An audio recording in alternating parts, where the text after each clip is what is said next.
Hey, what's up? We're back. Back. All right. So I'll go look at that the footage and how that turned out. I think it was pretty good. You guys will let me know what you think. Let me know. Pretty sure somebody's gonna let me know. For good, for better or for worse. Somebody's gonna let me know. All right. So for anybody that was not in the previous, I initially was looking for lower price, right? And once we got to open and then we got to move back through a level that I was looking to see if it was going to hold for continued shorts, we did not get that any longer. And then I just kind of kept eyeballing a couple levels in here, went back and realized that we pretty much opened in Friday's PM session. So at this point, what I'm looking for and looking to see is if in fact, and again, it doesn't have to. If it does, that's great. If it doesn't, it's whatever it is. But the best thing that could happen is that this is just a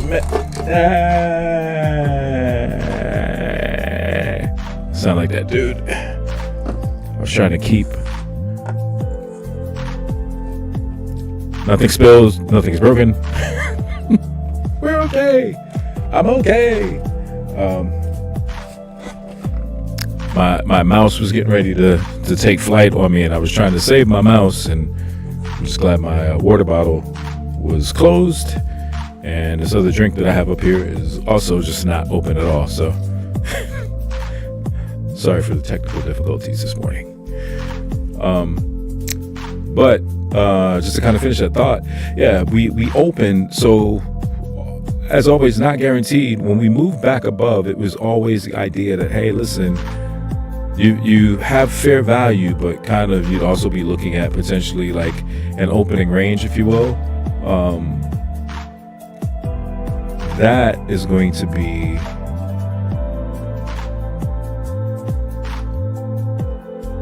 here. It's going to be up here. I don't want to draw that across, but you get the idea. So from about here all the way down here. So where are we right now? That's about 50%, right? So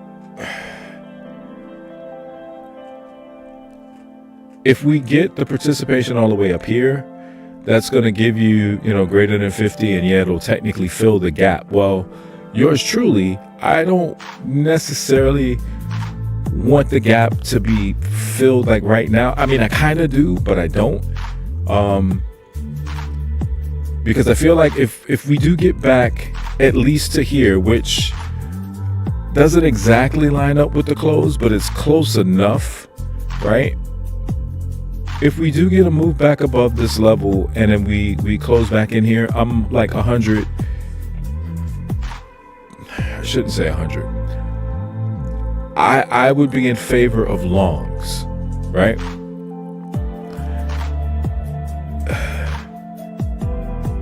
Technically, a move back in here could still deliver longs, and I would just be very tight with a stop. And as I said, like in a 150 account, yeah, I would take this. If I was in a 50 or 100K, I'd be right on that threshold of, yeah, I'm not sold. I'm not sure. Okay, so it's 10 o'clock, Powell speaking. Let's see if we get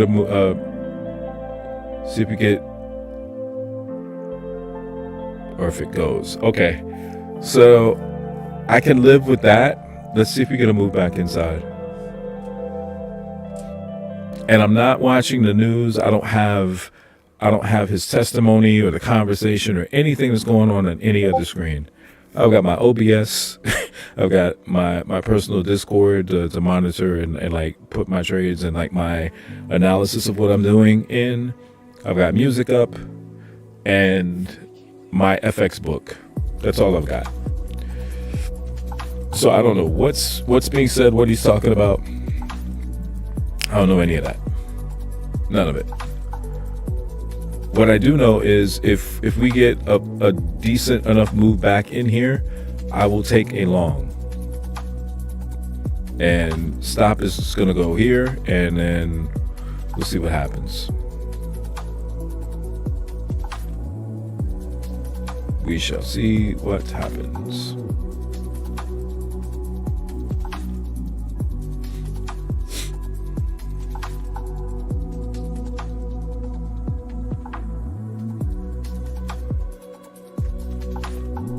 Because the other thought is, and this is what I was saying when we were testing through Riverside, you don't really have to, and it's taken me, I don't mind saying, it's kind of taken me up until this time in the speculator, I like to call them speculator cycles, because the learning curve for everybody is so different. But for me, it was always, you listen to a lot of people talk about when to get into a move and an anticipation, and sometimes price will come into an area and it'll run and it won't come back, or it won't give you an entry, and then that's kind of what precipitates the whole FOMO idea, right? So everybody gets, you get diluted to a point where you realize, oh shit, like if I don't take it now and I don't take it here, then I'm gonna miss it, and then that foments the idea that we'll never see, which is not true. Like you'll never get another opportunity. Not true. But when it comes to things like this, like if you have an idea and a concept, so like any significant pop in the morning, somebody could look at that and say, man, that's a couple hundred handles. If only I could have been instrumental, or only I could have been involved in. Well, temper that, I would say. This is a little bit of a tape read psychology lesson this morning, but temper it. Unless you come pre-market with an idea that you're looking for something specific to happen, and then you're not acting in response to, you're more or less responding to what you're anticipating based on your pre-market analysis, or over the weekend when the market's not moving and you've gone back and you've looked at the rationale and technical, fundamental, whatever bias that leads you to think something's going to happen at the open. Those are the times where somebody would say, well, that still looks like it's impulsive. Well, as long as you've done the homework, who cares what other people think? It might appear however to everybody else, but if you know that you've done the work looking at it, it's not that way. Conversely, if you've only done a little bit of work before and you see a move like this and you go, man, I wish I could have been a part. I talked about it on the Riverside portion. I'll say it again. We still have, I'm just going to take this off real quick, and then I can probably just try that back on. So this is a 930. If we just assumed, or presumed rather, lock everything, take that off. If we just presume, and let's just say that this was the AM range, and this is like 11 or whatever, or 12, well, let the morning do what the morning's going to do. Mark out your initial balance, and then you come back and you do this. And now that I look at that, guess what? That is 50%, but we're not done. right? So before, don't flip out. Don't flip out. So in another 30 minutes, that'll be the initial balance. My point is, don't freak out when price seems like it's running from you. Always understand and know that you, one, may have another opportunity in the same day, or two, you're set up for potentially maybe the PM session or the following day. Like it's going to show you certain things that if you're paying attention to whatever that is based on your plan or strategy is, it'll show you whether or not that's valid or not. You just have to, do the thing that sometimes we all, myself included, have a little bit of a difficulty in doing, which is just sit on your hands and don't do anything and just let it show you. Lasim. I believe that is Romanian for let him. Lasim. And that might be slang. Lasim.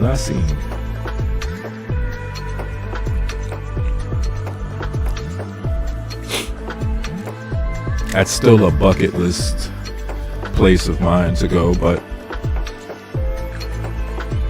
yeah, I've got a few things on the bucket list I don't know that I'll necessarily be able to accomplish under the present state of affairs, should they persist long term. But absolutely something I would love to do. I actually, Transylvania is just an idea for me. Like, I just want to go. I just want to go and see, and not ask the ridiculous question, which I'm pretty sure is still a thing. It might be humorous to some people in some circles, but show up at a country is like, oh yeah, it's really cool, and somebody's like, oh, first time here. Yes, it is.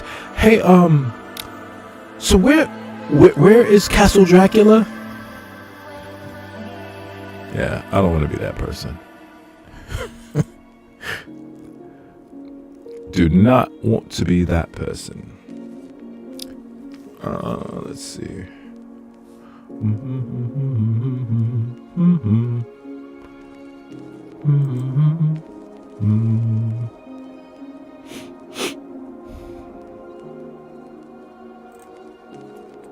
That's how I've been able to travel the world and trade full time for the last 2 years. Because I started trading with a strategy. Okay, so we're going to change up a little bit. And on the Fed's stock trading scandals. We have sharp differences, but I believe you are a principled public servant who cares about this country. We are at an unprecedented moment. Our financial systems are facing huge risks from the economic chaos of President Trump and his co-president, Elon Musk. From on-again, off-again tariffs to on-again, off-again layoffs for tens of thousands of government workers, to on-again, off-again cuts in domestic grain purchases, to on-again, off-again support for medical research. Get to the question, Elizabeth. Now, co-president Musk and his OMB director have frozen all work at the Consumer Financial Protection Bureau. There are now 0 cops overseeing the $18 trillion consumer lending So market. listen. 0 cops. Investigations. She's getting to a greater question here, right? And auto repossessions And canceled. if I'm right, Exams of giant when she credit asks card whatever this issuers question who is on lead how out he feels or unlawful what he thinks the junk impact is going to be, canceled. Probes of illegal debt collection he's going to be practices canceled. somewhat, I would say, somewhat vague in his response. And then he's going to then turn around and say, as he said before, I believe he said it last week or 2 weeks ago, he's apolitical. He is going to avoid the direct. Every credit card, every mortgage application. He's gonna avoid the direct response. However, let the scams he will address that is not all. How what that is doing affects the state of the economy and how that could influence inflation and whatnot. So gonna shut up so of payments go through. she can finish. From Social Security checks to grants for community health centers. No one has verified how they got this access or what they are doing with it. No one has checked whether Americans' financial data has been copied or sold for the personal profit of Mr. Musk. Instead, we've had a series of misleading and conflicting statements by Treasury Secretary Bessent. After receiving public blowback, it appears that Secretary Bessent is now trying to throw the Federal Reserve under the bus. Secretary Bessent claims that DOGE can't meddle with the Treasury's payment systems because ultimately the Fed is in control. Now, I'm not sure whether Secretary Bessent doesn't understand how the system works or if he's just trying to shift the blame to you. But I know he is wrong. The Fed simply executes the transactions that Treasury instructs. If Elon and his hackers, for example, initiate instructions to choke off payments to their enemies, or if they issue instructions to shut down payment for teachers' aides for kids with special needs, the Fed may have no way of knowing that the instructions were manipulated, and the Fed may have no legal method to override them. Chair Powell, the next 18 months may define your legacy and the country's trust in the Fed. I expect that you will work with Democrats and Republicans in Congress if DOGE's next move is to try to commandeer the Fed's payment system. I also expect that you will not join the conspiracy to shutter the CFPB. Unlike the Treasury payment instructions, you can see if the CFPB's funding requests have been manipulated. I understand that some extremists have a different view about what the law ought to be, but under the law right now, impoundment is clearly illegal. Do not make the Federal Reserve he can't speak to that though. To this illegal act and forever I think of the Fed.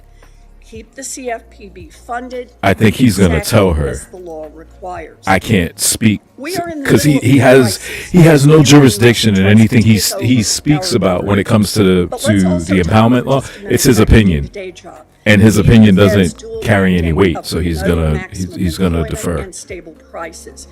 It's now clear that the Fed acted too late and let inflation get too high, and then responded by keeping rates too high for too long. These policies made the big drivers of inflation, like housing costs, even worse. And they put American jobs at risk. I love Elizabeth Warren, I do, afford a home, but and for small businesses I realize that she has to do this to get it in the record, because you can't necessarily do it asking questions, because most people are just, they're going to circumvent. So I understand, but you have proven you can move quickly when it is politically expedient. After President Trump was elected, within the space of just a few weeks, you scrubbed seemingly all mention of diversity and inclusion from the Fed's website. You withdrew from an international central bank group that shares information on climate-related risks to the financial system.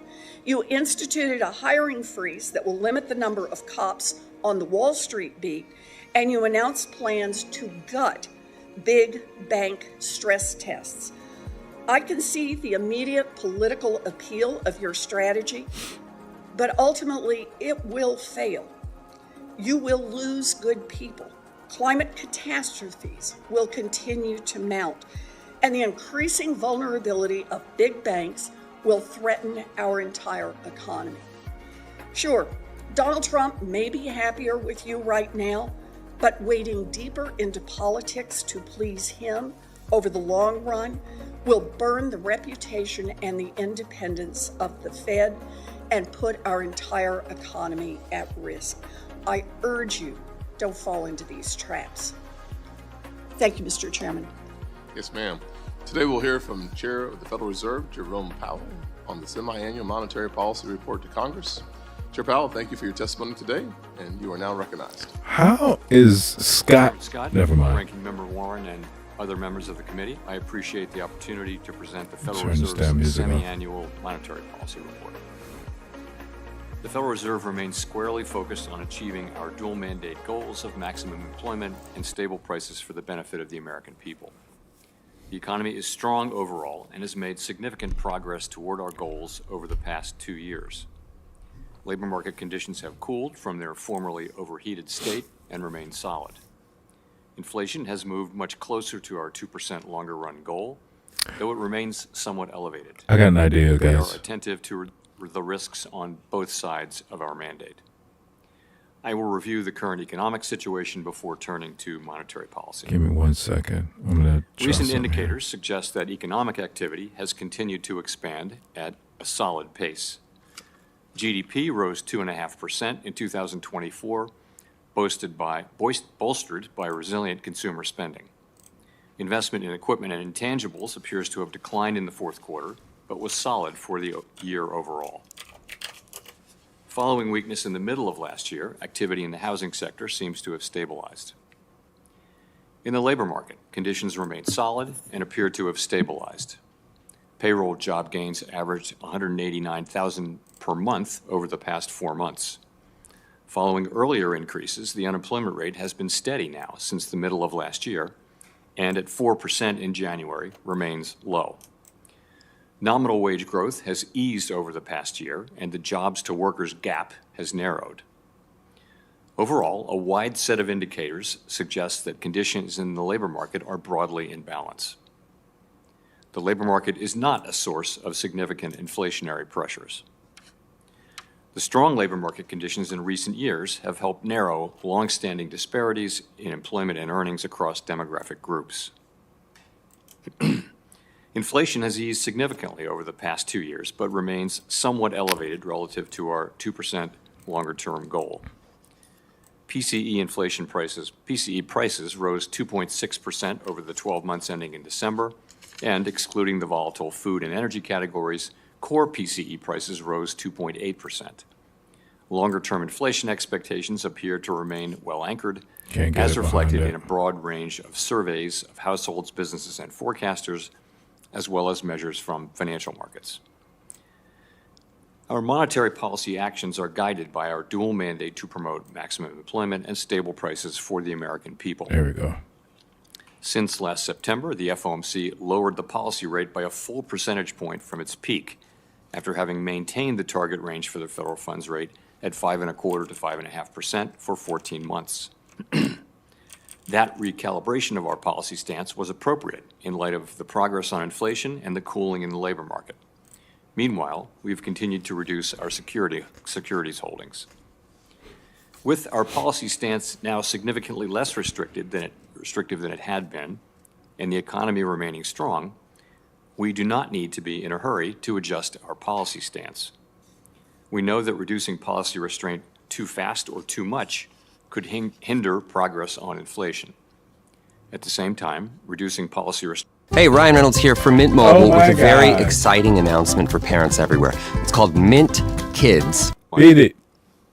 In considering the extent and timing of additional adjustments to the target range for the federal funds rate, the FOMC will assess incoming data, the evolving outlook, and the balance of risks.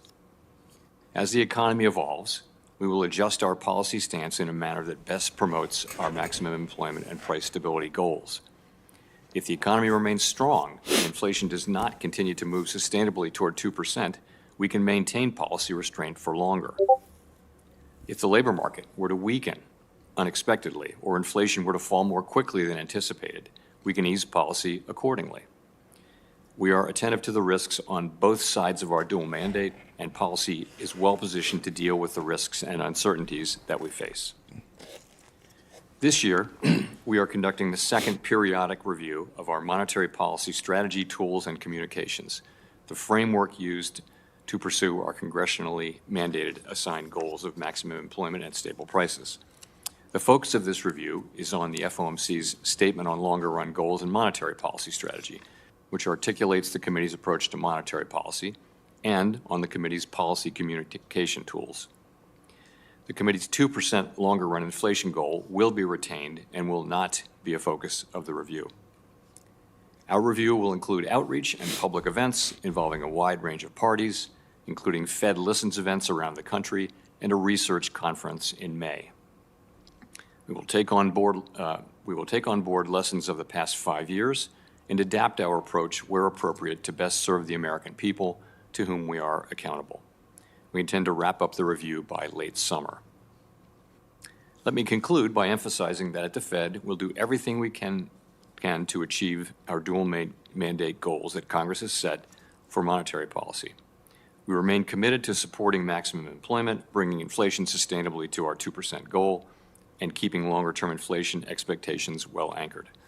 Our success in delivering on these goals matters to all Americans. We understand that our actions affect communities, families, and businesses across the country. Everything we do is in service to our public mission. Thank you. I look forward to your questions. Thank you, Chairman Powell. Certainly your words and your actions have a global impact. You have the opportunity and responsibility of leading this country in the right direction economically, and I thank you for your commitment to having a conversation with all of us about how you do that well. You and I had a conversation yesterday. Some of it was frustrating, some of it was illuminating, but in the end, my goal is to make sure that the American people, and specifically those working paycheck to paycheck, have more opportunities to succeed, not fewer. You have said that the Fed is not against innovation, and banks are perfectly able to serve crypto customers as long as they understand and can manage the risks. Yet you have admitted that the threshold has been a little higher for banks engaging in crypto activities. Last week, I held a hearing on debanking and once again heard that federal banking agencies, in particular the Fed, use reputational risk as a tool to encourage the debanking of certain legal industries and law-abiding citizens for political reasons not tied to safety and soundness. Debanking is a top priority for this committee, and it certainly is for me, and one that I believe is a bipartisan issue. I'll be right back, guys. Will you commit to working with this committee to end debanking, including working with the new Vice Chair of Supervision, once appointed, to revise the Federal Reserve supervision manuals to remove reputational risk as a tool to weigh in on political topics? I'm happy to make that commitment. Thank you, sir. Accountability is very important. I would like to think accountability is a priority for everyone, especially the Fed, given that failures in Fed supervision can result in the loss of billions of dollars. Yet following the failure of the Silicon Valley Bank, which was in part due to the failures of its regulators to identify egregious mismanagement of interest rate and liquidity risks, we have yet to see any regulators be held accountable. And as you recall, that was a point of my frustration. As a guy who spent a lot of time in the private sector, 15 years running a few businesses, I can tell you that accountability is a necessary part of making the entire organization healthier and perform its job as well as possible. I'm encouraged that the FDIC has begun the process of holding SVB executives accountable. That's good news.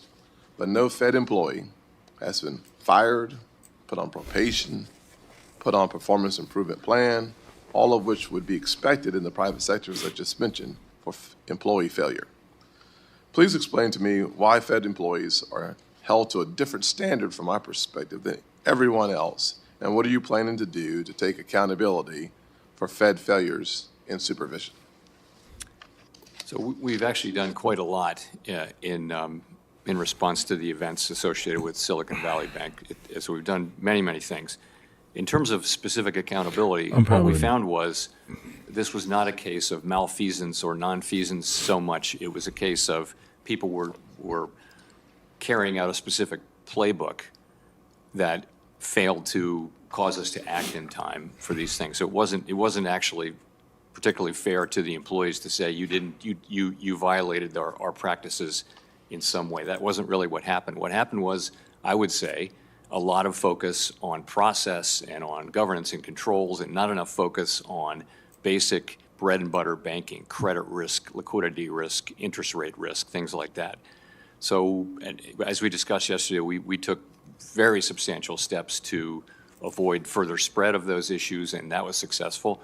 But I understand your point on accountability. This is one of the areas where you see the approach to looking at safety and soundness, and with the number of MRAs that went really documented but no action was taken, that leads me to the conclusion that individual employees, supervisors, should have been held account for that. I'll move on, though. In the past, Please. you supported tailoring regulations so that we ensure banks of different sizes thrive and to preserve our diverse banking system. Will you commit to working with me as chairman to make sure that financial regulations do not impose more burden than is necessary? I'll say that this comes after a number of conversations with community banks and regional banks that have continued to stress that the cost of the regulatory framework around them isn't just harsh, it's oppressive. Larger banks suggest that the cost per employee for the regulatory framework is $10,000 per employee. I think we can do better, and would love to hear your thoughts on that. All right, first of all, I will commit to working with you on that. We do try to avoid excessive burden. I think it's fair to take a fresh look frankly, on debanking. I think we all see, both in your hearing and in the one on the House side, we hear a lot of people talking about that. And, it's time to take a fresh look, I think. We don't intentionally do these things, but sometimes regulation leads things to happen, and we need to be working on that. I appreciate that, and I'll turn over to the ranking member. I'll say this.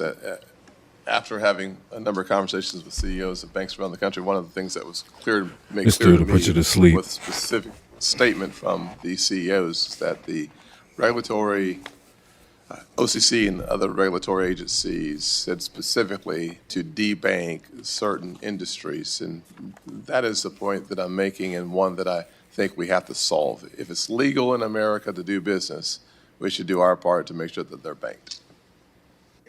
Thank you, Mr. Chairman. So over the weekend, Co-President Musk and Acting Director Vogt effectively shut down the CFPB. No more cop on the beat looking out for a family of four in South Carolina facing an illegal foreclosure. No more cop on the beat looking out for your grandma whose bank account has just been taken over by a scammer. No more cop on the beat looking out for people getting ripped off by giant credit card companies that are charging illegal junk fees. It also means that the CFPB is no longer doing one of its most important jobs, examining big banks to root out illegal conduct before it happens, or at least stop it before more people get hurt. Chair Powell, if the CFPB isn't on the job right now, then who is administering JP Morgan or Wells Fargo's consumer compliance exams to ensure that they are following the law? Senator, I believe that, and you would know, that Dodd-Frank moved all authority for examinations in the consumer space to the CFPB. Mm-hmm. We still have some jurisdiction. We'll talk about that in a sec. But the answer to my question, please. If the CFPB is not there examining these giant banks to make sure they are following the laws on not cheating consumers, who is doing that job? I can say no other federal regulator. No one, in other words. So thanks to Co-President Musk and CFPB Acting Director Vogt, Wall Street banks no longer have to show the bank examiners that they're not illegally opening accounts people didn't ask for, like happened with Wells Fargo, or charging illegal junk fees like the Bank of America did. But CFPB has jurisdiction only on banks that have more than $10 billion in assets. So what's happening in thousands of community banks all around the country, those that have less than $10 billion in assets? So Chair Powell, as you know, the Fed oversees consumer compliance for state member banks that have less than $10 billion in assets. Has the Fed suspended consumer compliance exams for those smaller banks, or is the Fed still on the job to make sure that those smaller banks are following consumer financial laws? Still on the job, business as usual. All right. By forcing the CFPB not to do its job, President Trump, Elon Musk, and the author of Project 2025, Russ Vogt, are giving Wall Street banks an unlimited get-out-of-jail-free card so they can cheat working families, even while community banks continue to play by the rules. You know, for any Americans who have money deposited at JP Morgan or Wells Fargo or any other of the giant banks, they should now know that there is no one on the job to make sure that those banks are not scamming you. Only the smaller banks now have a cop on the beat to make sure that they aren't cheating consumers. You know, if I have my money in one of those giant banks, I might think about going to a smaller bank where the protection, at least right now, is a whole lot better. Now, at the same time that the CFPB is under attack, the Fed is buckling to pressure from Wall Street to erase other safeguards for the too big to fail banks. During the first Trump administration, under your leadership, the Fed weakened the big bank stress tests, including by giving the big banks some of the answers to the test in advance. I called you out on it, but you promised right here in this committee that you would not give those banks the whole answer key. I'm going to quote you back. You said, complete knowledge of the models could lead to a model monoculture in which all firms have similar internal stress testing models, which could increase the correlation of risk in the system and miss key idiosyncratic risks faced by the firms. I agreed with you. But several weeks ago, the Fed announced that it has plans to do exactly that, hand all of the answers over to the giant banks. Chair Powell, why is the Fed about to propose a rule that directly contradicts your own testimony and, in your own words, would render the stress tests toothless? Like to see this. In essence, because the ground has shifted very substantially in administrative law, and we actually want the stress test to remain resilient to that, and so we're making changes to accomplish that. Well, the changes are changes you've identified earlier as making those tests toothless. Look, the big banks are going to juice shareholder payouts and leave this economy more vulnerable to a crash. The Fed is knuckling under to bank lobbyists. We know how this ends. People will suffer. Wall Street will get bailed out. I urge you, Chair Powell, to serve Main Street instead of Wall Street. Don't weaken these rules. Thank you. Senator Rounds. Thank you, Mr. Chairman. And Mr. Chairman, thank you for coming before the committee. I appreciate the opportunity to visit with you. I've got a series of questions, but I would like to give you an opportunity, if you would like. The suggestion that the ranking member has made here is that the big banks can now scam individuals right now. Any change in the laws regarding how they're supposed to be treating the individual consumers out there or anything along that line? Law changes? No, I'm not aware of any law changes, any rules that they would have to follow? Not that I'm aware of. Are they still audited, and do they still have the regulators in watching all of their businesses just as they did before? Well, they'd have all the regulators except for the CFPB. Very good. So they don't have the oversight. In the hypothetical, the CFPB weren't carrying that out. Anything else you'd like to add before we move on? No, I'm good. Thank you. Thank you, Mr. Chairman. That's why his name is Jerome. To prioritize the stability and the resilience of our financial system, the ongoing Basel III rulemaking process has remained front and center in shaping our regulatory framework. Now, I guess I was rather outspoken with my opposition to the original proposal, and further work was stalled at the end of the last year. I guess my question for you today, sir, is could you provide an update on the Federal Reserve's progress in finalizing the Basel III endgame rulemaking process? I'd be glad to. So we remain committed to completing Basel III endgame. We think it's good for U.S. banks. It's good for our economy that there be a global standard beneath which foreign banks can't fall. And that was one of the big ideas behind the whole Basel Committee approach. So where it sits now is we await leadership arriving at the OCC and the FDIC, and that seems to be happening. And when that happens, we're going to sit down with them and work our way through to a Basel III endgame proposal. And I think we can do this reasonably quickly, one that is compliant, consistent with the Basel requirements, and also consistent with what other large jurisdictions are doing. I'm optimistic that we can do that fairly quickly, and we're committed to doing that. We always wanted our banks to be competitive with European banks, and I'm just curious, the original proposal that was in front of you, and I'd like your thoughts on this, it was estimated to increase our bank's capital by 19%, which I think may very well have created a potential disadvantage within the U.S. institutions versus our European counterparts. With any new proposal, what's your thoughts? Would you make a commitment that this would be a neutral approach with regard to capital? The main commitment I'll make is we'll work together with new leadership at the other banking agencies to do something. But that's certainly, I've said many times in this committee that I think that the level of capital in the largest banks is about right, and so it'll shake out somewhere in that area. I would guess. Our expectation would be, and the markets would expect that it would be neutral with regard to capital in that range. But I want to defer to our new colleagues and get their views as well. But that's a good starting place. Okay, thank you. The Federal Reserve's partnership with the U.S. Treasury plays a central role in supporting our nation's payment infrastructure, which processes a vast range of daily transactions, from federal benefit disbursements to debt obligations.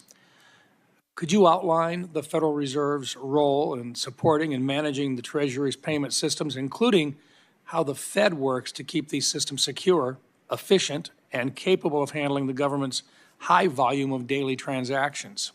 So it's a complicated set of arrangements, and I'll try to summarize quickly. Effectively, Congress authorized spending, and then the agencies carry out those spending orders. And when the way they do that is they send an order to pay a payee, a recipient, to the Treasury Department. Upstream, before it gets to the Fed, all of these decisions are made about, is this an appropriate order? Is this payee on the don't pay list, and all those things.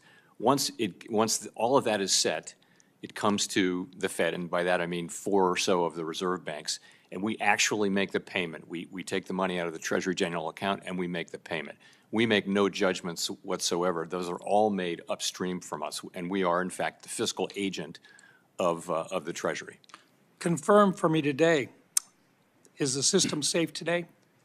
I believe it is, and I will tell you, we are very strongly committed to the integrity, efficacy, resilience, and all those things of this system. And people do depend on this in a big way, and we're committed to that. One last question for you, sir. The failure of Silicon Valley Bank, and the chairman brought this up. I'm just curious, recognizing a lot of banks out there looked at this. It cost the other banks in the system a lot of money to pick up the costs involved in the losses. Nobody's been fired. But you did indicate that it was a failure in the playbook. Has the playbook been revised, or can we expect that it will be revised? In a lot of ways, it's been revised, yes. I can go into some details. One thing that didn't happen was, for example, the supervisors didn't follow through aggressively enough on things that they'd said. If they'd done that could well have been enough to stop it. But a lot of it was just not focusing enough directly on what was a very large amount of interest rate risk, a large portfolio of long-term securities matched up with an unstable funding base. And somehow people wrote about that, and not the Fed, but others wrote publicly about this, but somehow we don't expect bank runs outside of a crisis in this country, and that's what that was. It was a bank run, and bank runs are incredibly damaging. I think everyone learned a lot from that and is determined to do better. Thank you, Mr. Chairman. I think this is one that I think, as you appropriately pointed out, I think this is an area where a lot more questions are out there yet. And I think if it's the playbook that was the problem, I think perhaps a discussion about how that playbook has been revised would be appropriate in the future. Thank you, Mr. Chairman. Thank you. Senator Cortez Masto. Chairman Powell, thank you, and thank you always for the conversations in between these hearings as well. Let me focus on a couple of things of concern, and you touched on a little bit of this, and I think this is important to clarify. There was a change in the law when the CFPB was created. The CFPB examines the banks and enforces the law, whereas the Fed only supervises those banks. Is that correct? Or how would you determine that relationship? With the CFPB? So Dodd-Frank took a lot of the consumer compliance jurisdiction away from the other banking agencies and gave it to a newly created agency, the CFPB. We retained a residual amount of that, as we just discussed, which was banks under $10 billion in assets. But the CFPB essentially took all of that when Dodd-Frank came into being. So as it was created, when you two were working together, the Federal Reserve collaborated with the Consumer Bureau when supervising those large banks, correct? Yes, we still retain supervision over all the holding companies and also of Fed member banks. And let me ask you this then, does the Federal Reserve enforce consumer protection laws now for things like money transmitters? Not for money. That would be the consumer for protection, Fed that would be member banks. CFPB? Yes. Okay.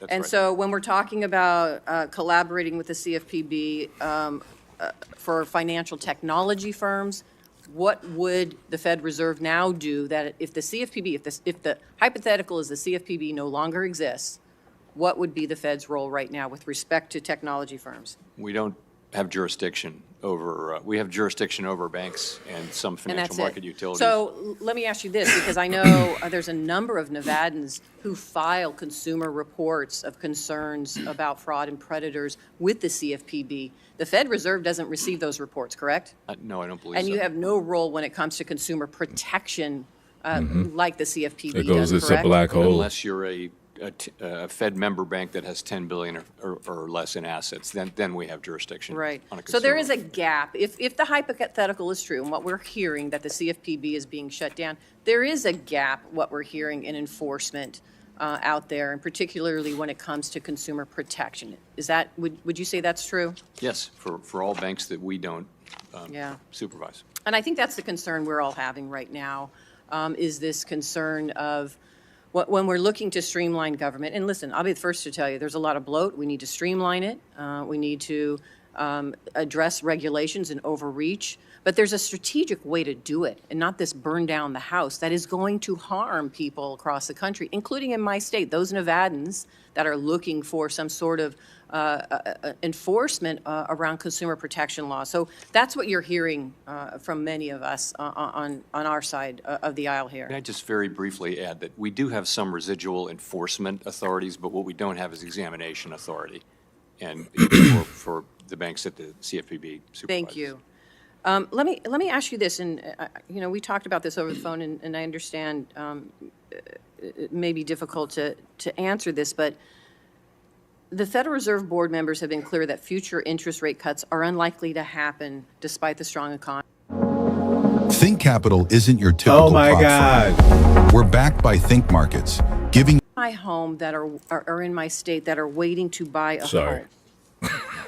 And we know that's still an issue, the high prices right now for home affordability. You add the interest rates to it, it is a problem. So do you think it's most likely that interest rates will remain above 6% for this year, or can you even address that? So overall, the economy is strong, growing 2.5% last year. The labor market is also very solid. Unemployment at 4%, of quite a low level. Inflation last year was 2.6% for the year. So we're in a pretty good place with this economy. We want to make more progress on inflation, and we think our policy rate is in a good place, and we don't see any reason to be in a hurry to reduce it further. As it relates to housing, so it's true that mortgage rates have remained high, but that's not so directly related to the Fed's rate. It's really related more to long-term bond rates, particularly the Treasury, the 10-year Treasury, 30-year Treasury, for example. And those are high for reasons not particularly closely related to Fed policy. They may remain high. I think, once we lower rates and kind of rates return to a lower level, mortgage rates will come down. I don't know when that'll happen. And even when it does happen, we're still going to have a housing shortage in many places. Thank you. Chairman Powell, thank you again for being here. Thank you, ma'am. Next will be Senator Kennedy. Thank you, Mr. Chairman. Thank you, Mr. Chairman, for being here. Okay. My friend, our ranking member, said that you are knuckling under to the big bank lobbyists. Is that true? No.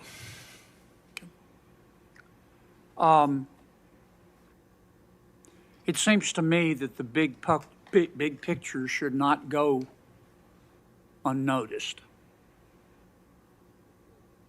Do you recall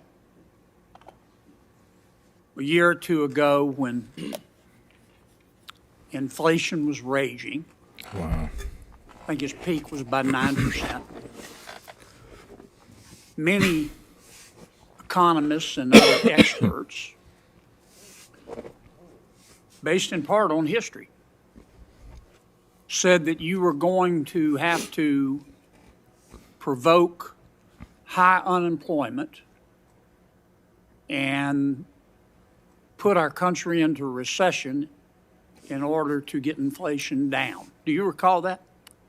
Very, very well. Are we in a recession? We are not. Would you, as an American, trade places right now with Germany in terms of the economy? I'm out. No, I sure wouldn't. I'm out. How about China? I can't even. No. I cannot with this dude. How about France? No, thanks.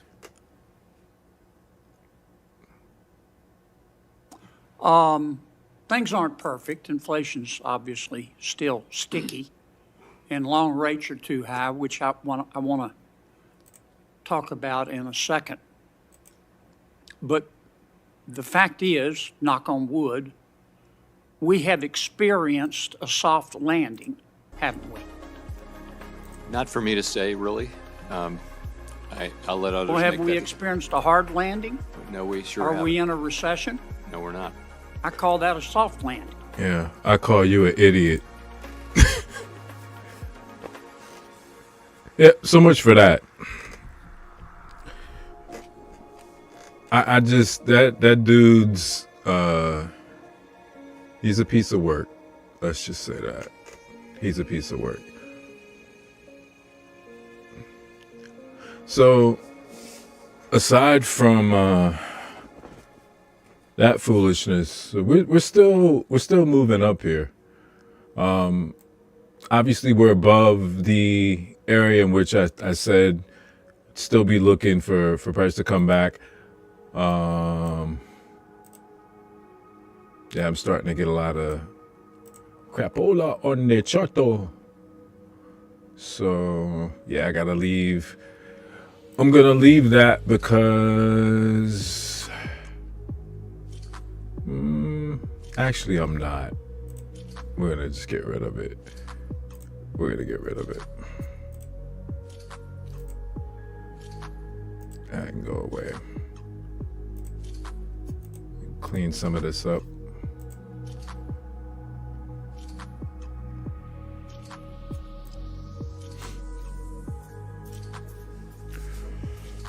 Oh man.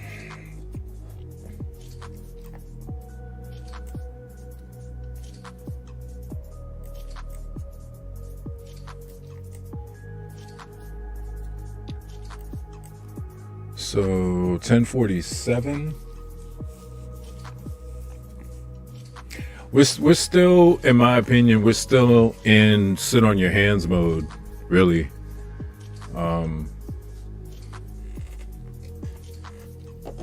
There's really not much to do. You could have gotten a nice pop with this move, but I was actually looking for this to come much deeper. But on its face, I'd be lying if I didn't say I'm still expecting price to come back in here. Couple reasons. Couple of thoughts and reasons behind that. One, you got an initial balance. We've taken buy side. So at this point, am I looking for it to clear the initial balance down here? Not necessarily in this case, no. However, the premise of still running on that AM liquidity is like well intact right now. The one area in which that might be a challenge in terms of how much of a retracement we get, it's gonna depend upon how much more price pushes up, and if we're in a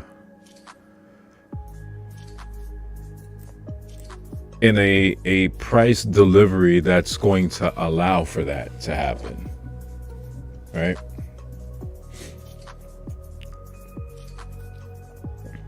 So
So we see if we get a structured that would support. And honestly, I don't know that I'd really, this is going to surprise somebody. This might really surprise you.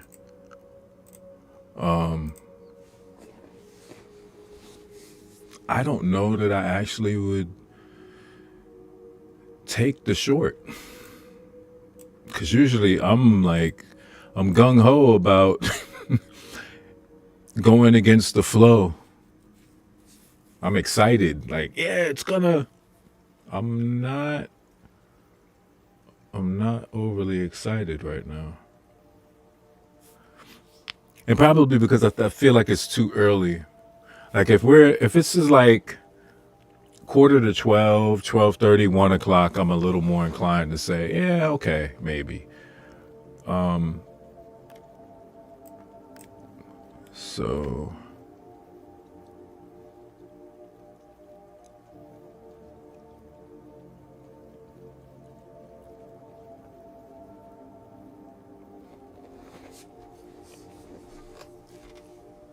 and also I kind of want to see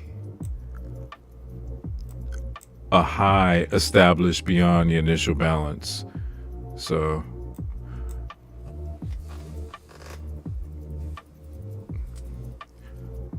I think it would be decent to presume that the low is going to form in here. So whenever we get a high, like if this pushes a little bit more, understandable. If it clears this, I get it. Have something like a high, the low in here, a higher high here, something like that.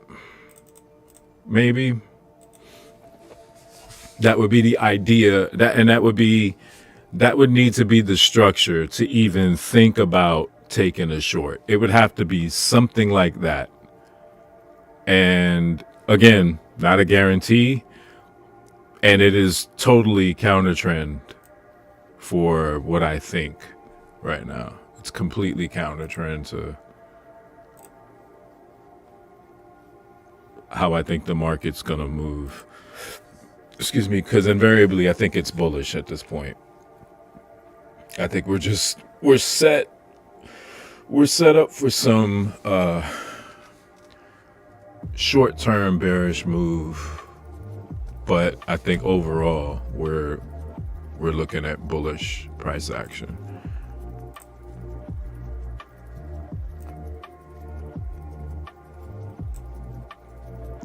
Clearly indicated by my little mascot up here. By my little mascot up here. So yeah, I'm not gonna abandon that. It just has to make sense. That's all. If it makes sound, rational sense,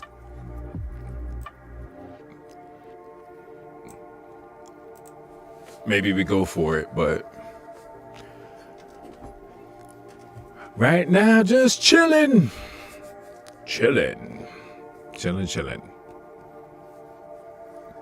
So yeah, nothing to do. Nothing to do, my friends. Nothing to do.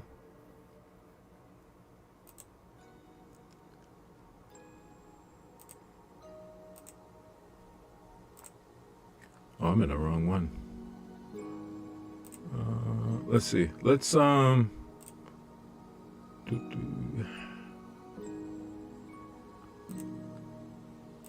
I'm in the wrong one.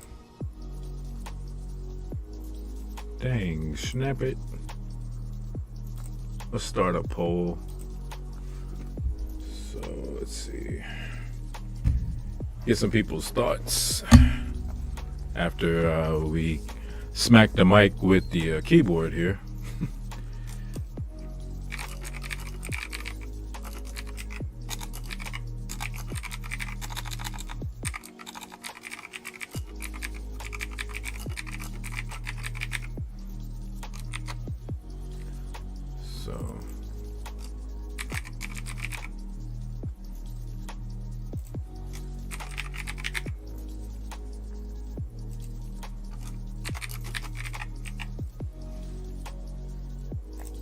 All right, so I'll drop that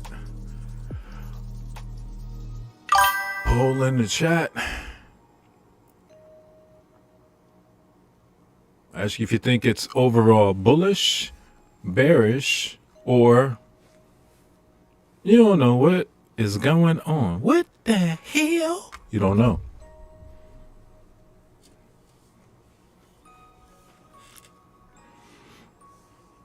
And overall is obviously it's not just this session. It's not just today. Like do you think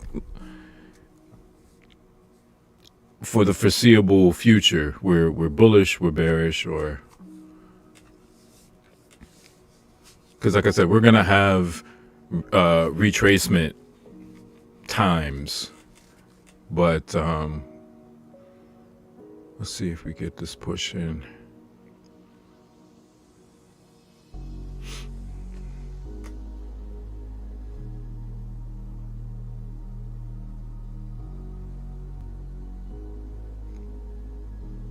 This is probably going to be, I'm going to say it out loud, so hopefully I don't do it when and if it happens. But I think this is the position that I'm going to have to fight myself on the most, to keep from jumping into my other account. All right, so let's see if that's as far as it comes. I did say it was going to come in here, so it's sticking its head in here right now. Yeah, a little under 2 minutes before this candle closes, but as that stands, maybe a little deeper would be great. It's like a show cause, at least 50%, but let's see.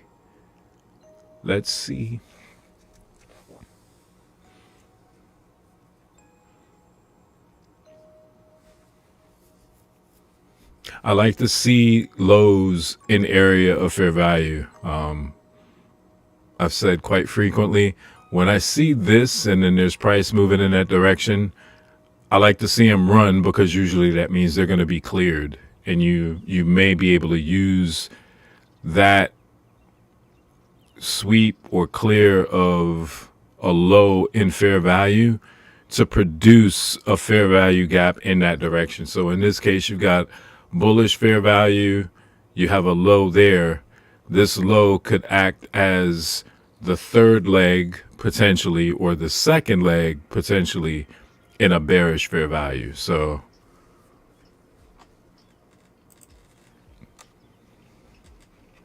hell, this is gonna do one better apparently.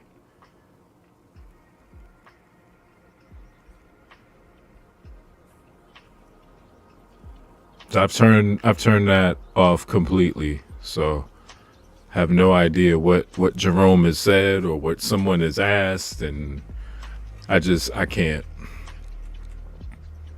Kennedy will mess it up for me every time. It'd be perfectly fine watching, and it's just, I don't know if it's the rate and how he speaks, or the yeah, I'm just gonna stop talking about the dude.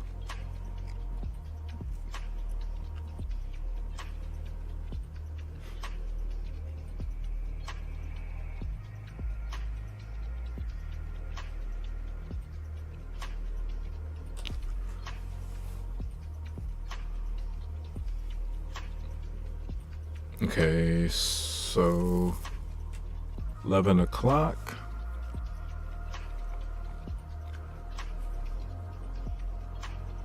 All right, so we have our clearly defined high.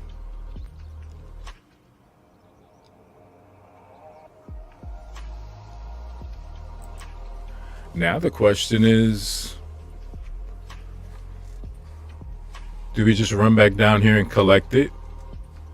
Meaning you don't get necessarily the typical back and forth for lunch and then PM session, or you don't even get the lunch hour move back. It just comes and rips back in here and kind of just peters out. Interesting.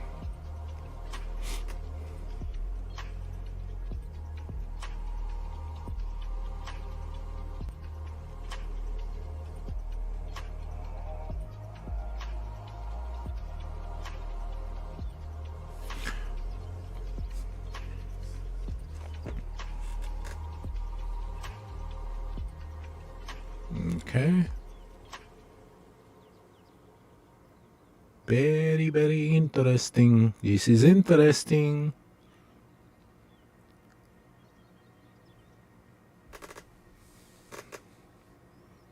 I mean, it's really not. I'm being a little.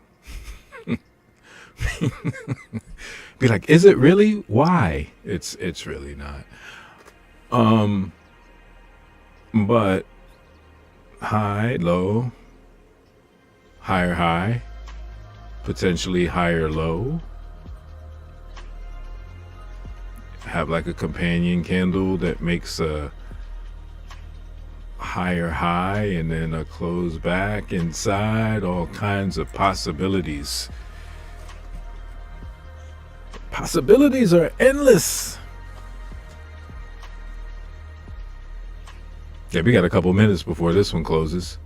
But yeah, if this establishes a higher low, depending on what the additional structure afterward shows, that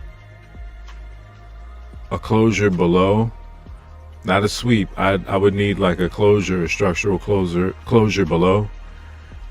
Again, to consider getting back down here.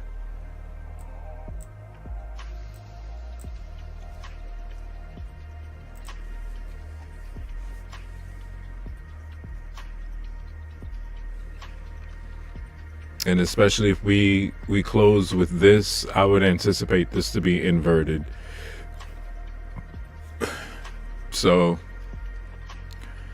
the original structure bullish was a bullish fair value gap, which we ran through and created an inversion. So I don't anticipate that holding. It could.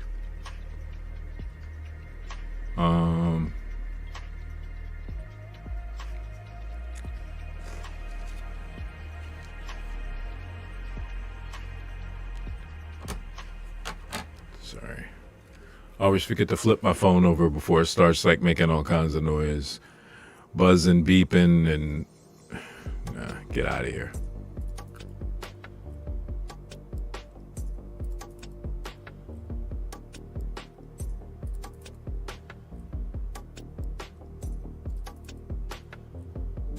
All right, we got about 30 seconds for candle closure here. It's a nice move back short.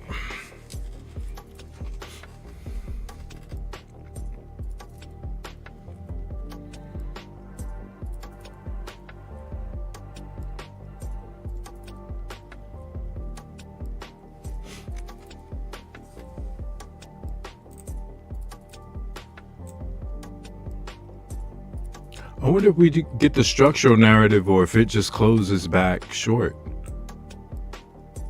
And what I mean by structural narrative is, I mean, we didn't.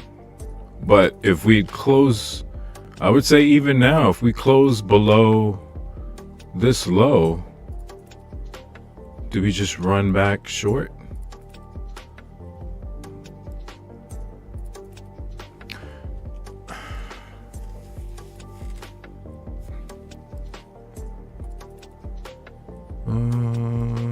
Let's see something.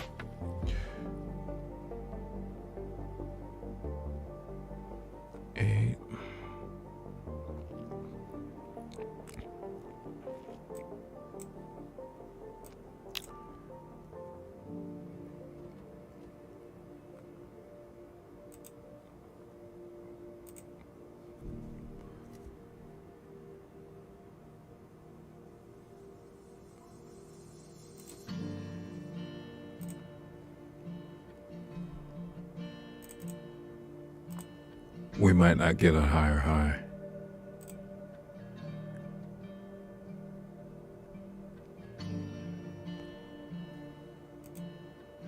$15 is a wick through.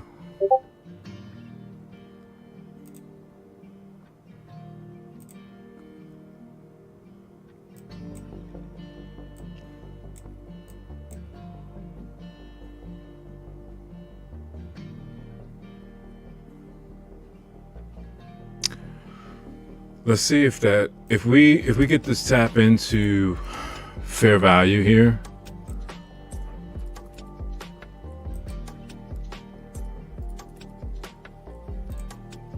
I'll sell that.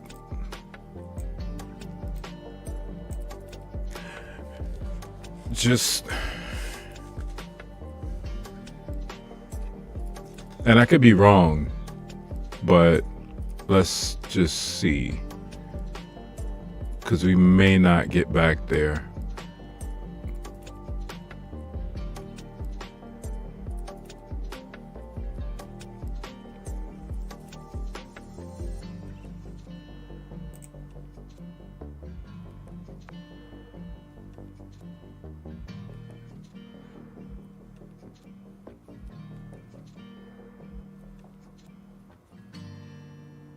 And honestly, what I would target is just going to be right here. I would target, what is that? 740, 21,760.75. The reason being is this was as far into this area of fair value as we reached. So again, it's that same concept. What's the high or the low that's created? So I would think if we're coming back in here, we're at least going to target that at minimum.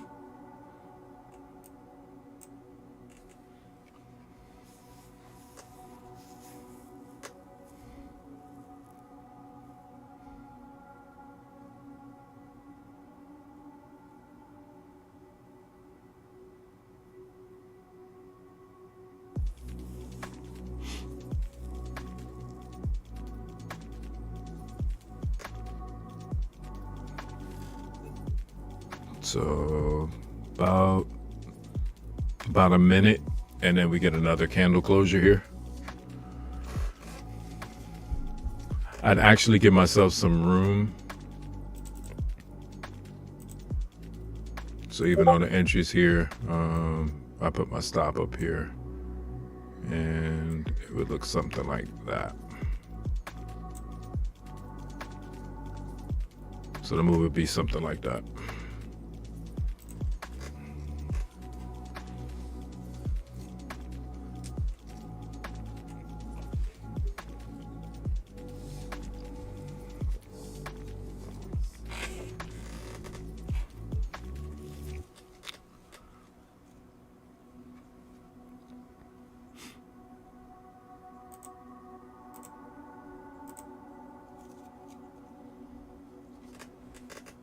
All right, so think it's bullish.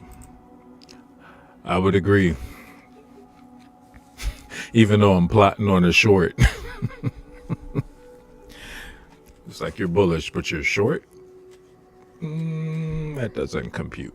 It doesn't make sense.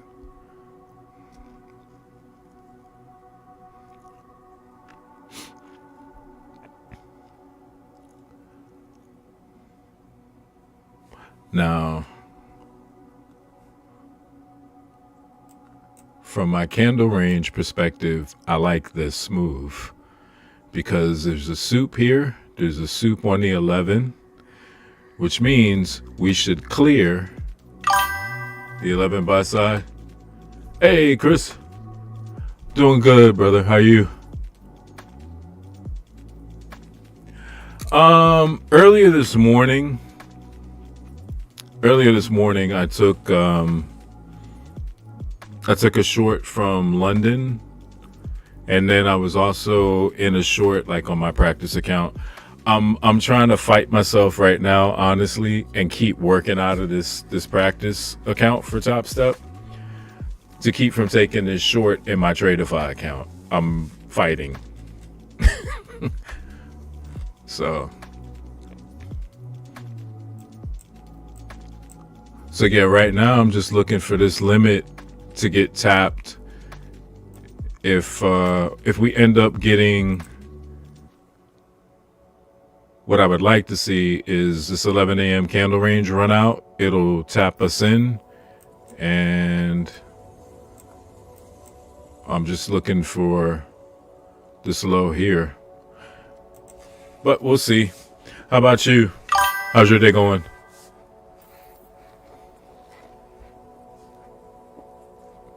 H&M. I wouldn't necessarily call it that. I'm looking at it from an initial balance perspective from this morning, and kind of as we going into lunch, I'm kind of just plotting on a run on AM liquidity, because that's really the only thing there. I feel like the market's long, so it's not a greed thing. It's just, let's just be smart, because I'd like to think that there's going to be a retracement. Obviously, I don't know how far that's going to be until they get what they're desiring before they go to the moon. So yeah, I'm just looking at it from initial balance, maybe 50. Well, this would be actually greater than 50% of the AM liquidity. And then who knows, going into the afternoon, probably not too much of anything, especially with more economic news tomorrow. So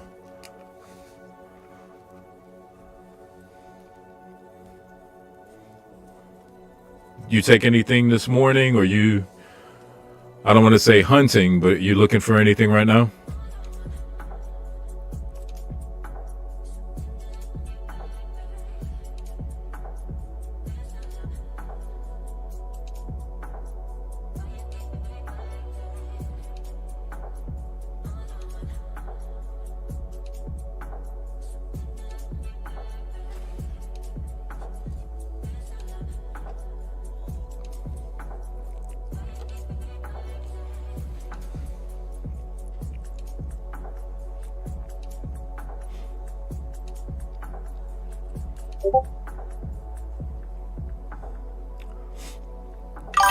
Took long, it's called a great move. Just looking right now, see what we can play. Yeah, agreed.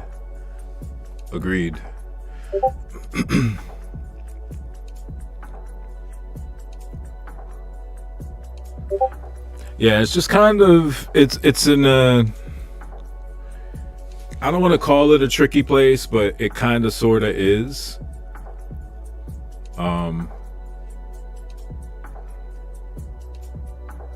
But I will say this, I feel like when and if, and I'll say it that way, when and if we get back down in here, I think we're like from here,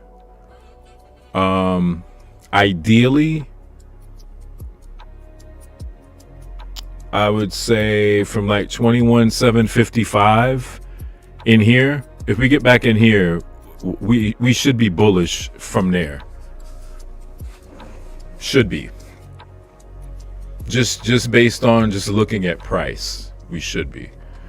I don't really anticipate getting below that. And for one of the few times, even though I love candle range and range trading theories of, sweep out buy and then target the sell side, like I'm a fan of that and that level of probability, but that's only going to be probable when it's in line with the order flow, right? And the delivery of price. I don't think that this sell side from this initial balance is in line with the bullish order flow. You've got to come back. You're by the time you come all the way back down here, like you've defeated this purpose, right? If you're coming back even in here or even below this, what was this for? So this served its purpose. So one of the things I used to do before knowing anything is I'd draw boxes and like rectangles behind. If I looked here and said, oh, there was a structure break or a price popped above that, I would literally just draw a box like this and be lucky if I got back to 50% until I kind of started learning how to actually look and read price. And fundamentally, there's nothing wrong with this because it'll at least give you, and I guess you could say, the ability to see it as it happens, and then kind of fine tune as you go, as you just gain more experience. But that's why sometimes I can now, even reverting back to that, I can just do an eye test and go, okay, that it doesn't make sense to get all the way back down here, unless, of course, this is a part of the shakeout. I'm a part of that group that you're trying to shake out, because I'm looking at longs. I don't want to be short.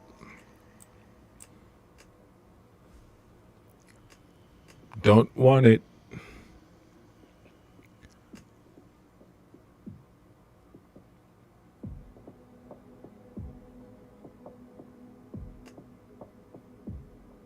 Kind of like the shakeout happening right now with this 11 a.m. candle.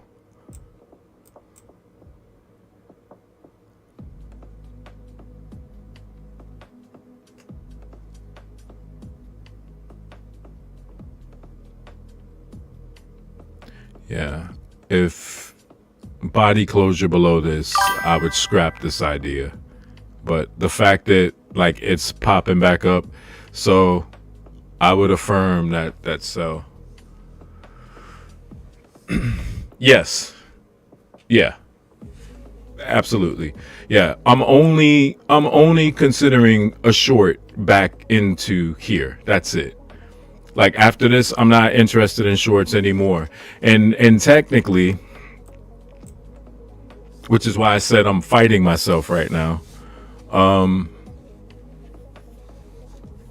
Because I publicly said, like, after Sunday night, I was like, I'm done for the week. So far, I've been right, like, but I'm thinking not so much about the move, but like, yeah, that's kind of in line.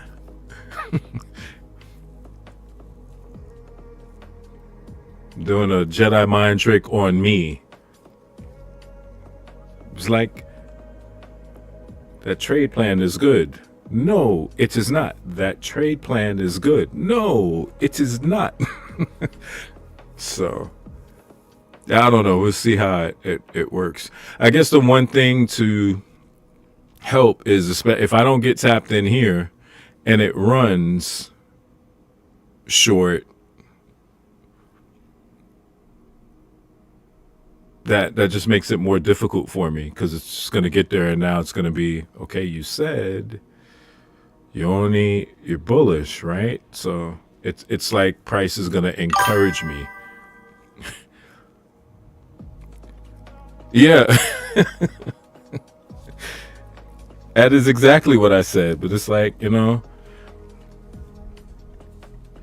honoring the theme of my channel right now. And I say, hey, look, you get that transparent look in, the no BS, like, and this is what I feel like to a larger extent, like, we go through. Like, it wasn't like I was lying. I wasn't saying it for theater. It was like, yeah, okay, a lot of economic stuff going on this week, so you don't know. Hey, let's take it. We can be done. We're okay. And then you start looking, and it's not like, I don't think I'm fooling myself by seeing something that's not there, or the potential of what couldn't pan out. But it's like, I wonder, do I really want to just sit on the side and not? I could, but do I want to do it? It's like, man, come on. Come on.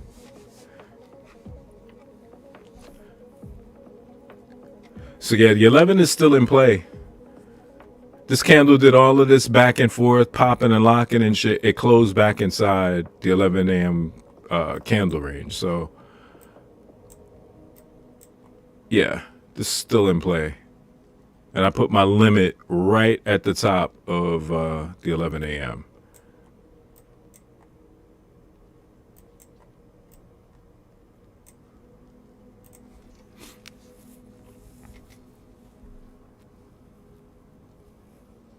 I appreciate it.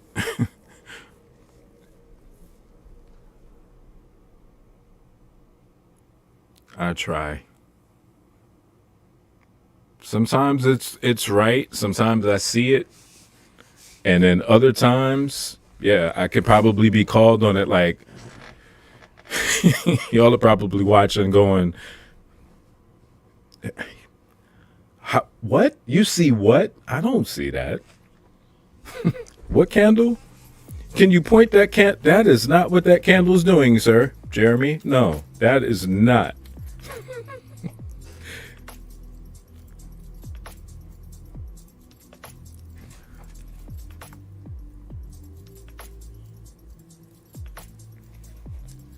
I'm just hearing all of this moving that sound like Xavier from the damn X-Men and some shit going on in the street. But as usual, damn trash man.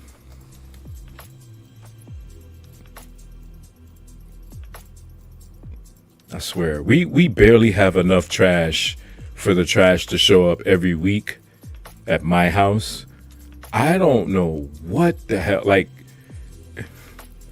just hearing that sanitation truck dump the trash, it sounds like, you know, it's picking up from a landfill or something. But they're picking up, like, the dumpster from across the street. Like, I'm in a cul-de-sac. So it's on the opposing side, and they're like apartments and whatever over there, and we're on like condo and house side. So it's crazy. Like, to hear him, it's like, what in the hell are y'all, like, bringing stuff in to make foundation for like a new community? What the hell are you dump? Like, what are you picking up? Crazy.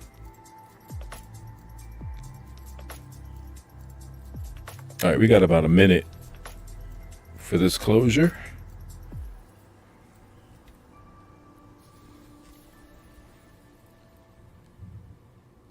Then I can do my most disrespectful,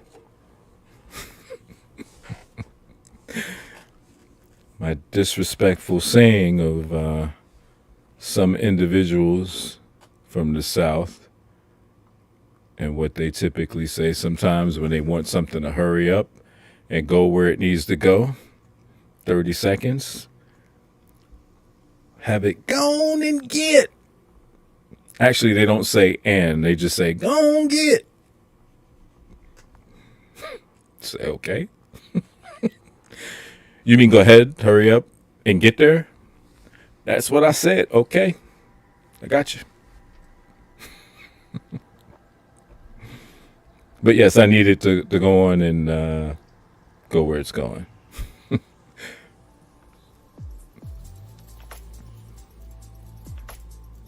Yeah, 11:25. We may actually be stuck in here. Not stuck, but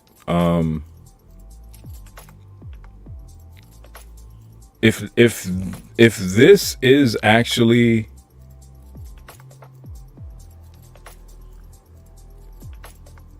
damn, Chris, you got me.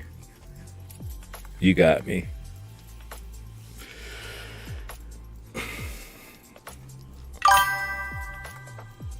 Yeah.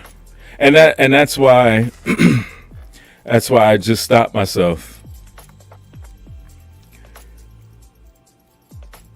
If this is the range for the lunch hour,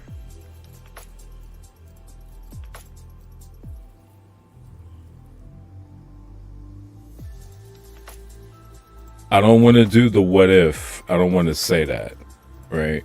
But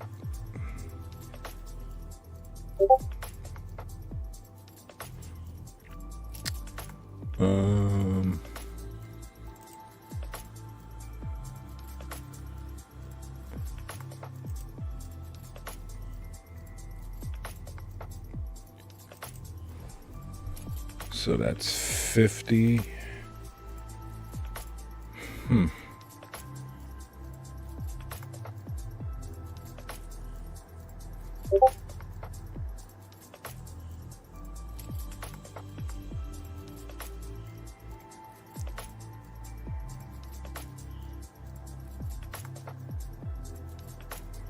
I'm looking at this as if maybe I wanted to measure this out. So that's about 50 handles from this high to this low. Just approximating and ballparking that 11 a.m. high buy side to this 11:15 low is probably going to be about 25. So, like I said, that's about half. Well, that is half of 50, obviously, but yeah, it's actually 28. But I'm looking at that because if the lunch hour chops,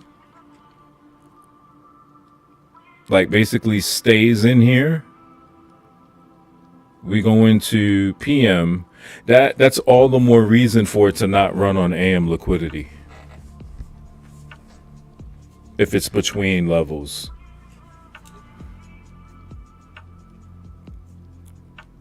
Because then that just means it can run one side and then completely sweep out the other and keep going. So, I don't know. But it could also not just be great. So I'm not going to paint it as if this is this great situation for looking for shorts, because the opposite could be true too. It could give me a Judas pop out up here and keep running long. I don't anticipate that, but I'm not a composite operator, so I speculate just like everybody else. But yeah, it could be a not so good thing for me, because like I said, it doesn't even have to run. It could literally just clear this framework and I'm out. Even in a PA, I would be out.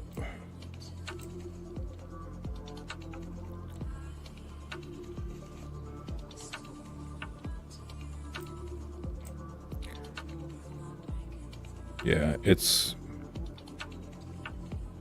trying to do its thing right now. Look at you trying to be sneaky.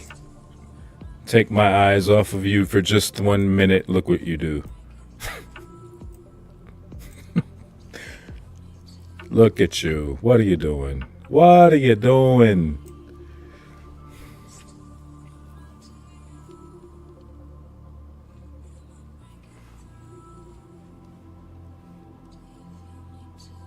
Yeah, it's gonna run on it.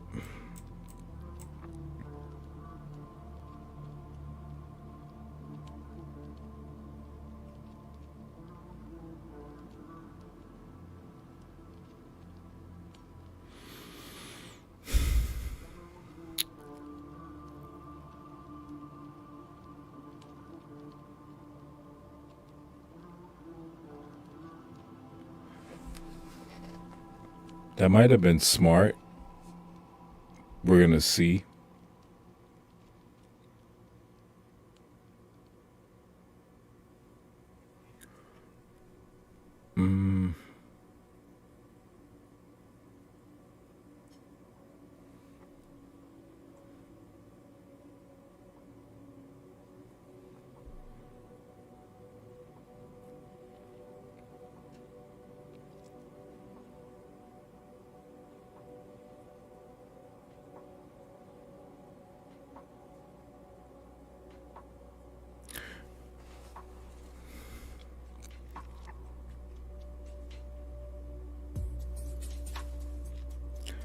Yeah, there's no, it doesn't have to come back up here.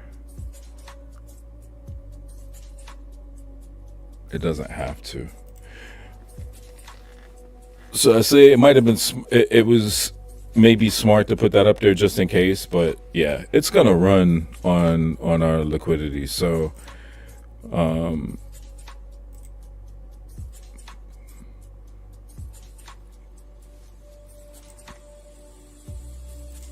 50% is here.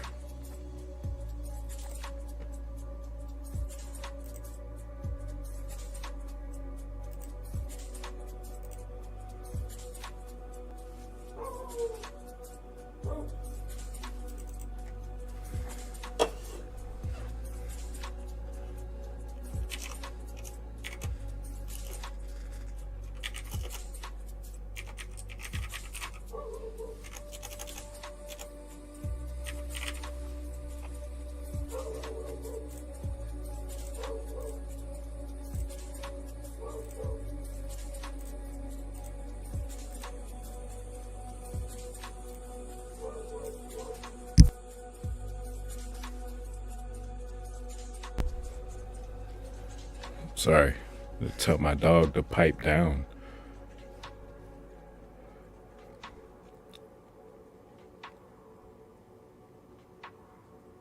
Not my exact words to him, but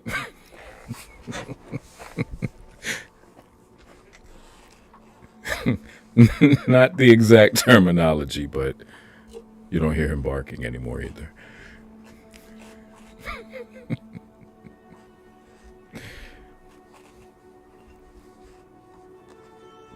Could you imagine if it was that easy to get your dogs to stop acting crazy? They going crazy. Pipe down. Pipe down, Sebastian. Pipe down.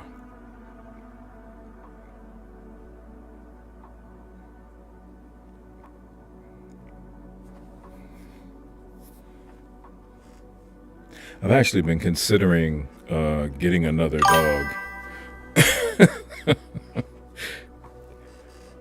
Yeah, it's...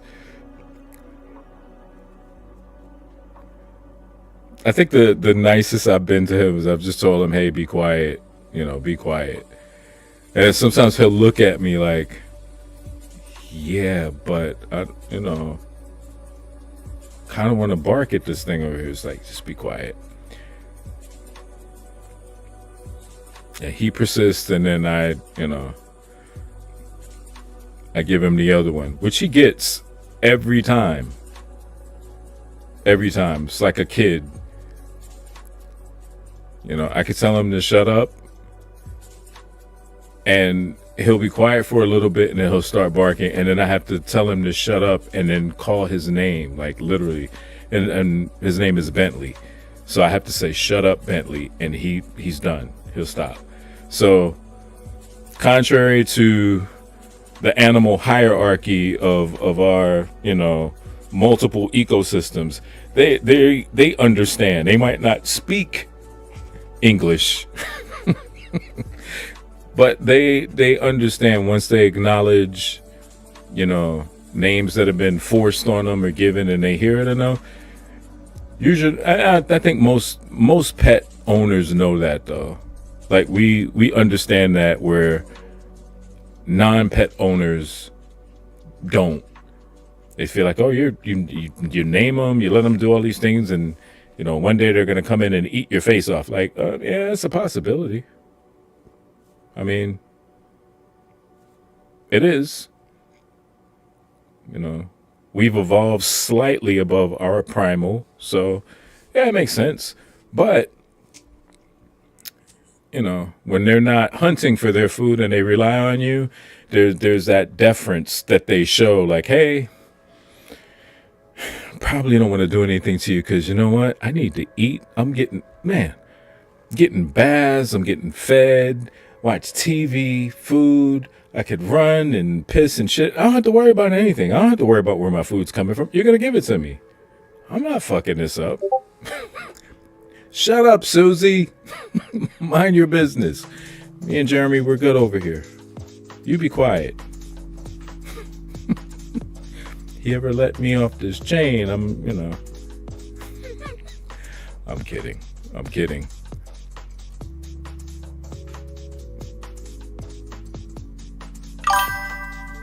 Pitbull. I have a Pitbull. He is actually my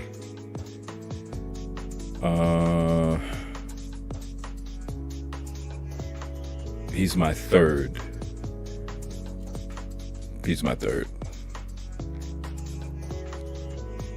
The previous dog died. I have to say it that way because when I say murdered, and most people are like, it was a dog. Really? Yeah. But yeah, it took me, let me see. I've had Bentley, he's 25. I've had him 3 years, and I got him as a puppy. So he's 3 years old. But prior to that, it took me like almost the same amount of time to get another dog. So I lost my dog in, what was that, 2018? Yeah. And she was a female red-nosed pit named Kira. Sweetest fucking dog. Like, she would make fajita meat out of you if she didn't know you or you were messing with me. But man, I love that fucking dog. I love him too, but yeah.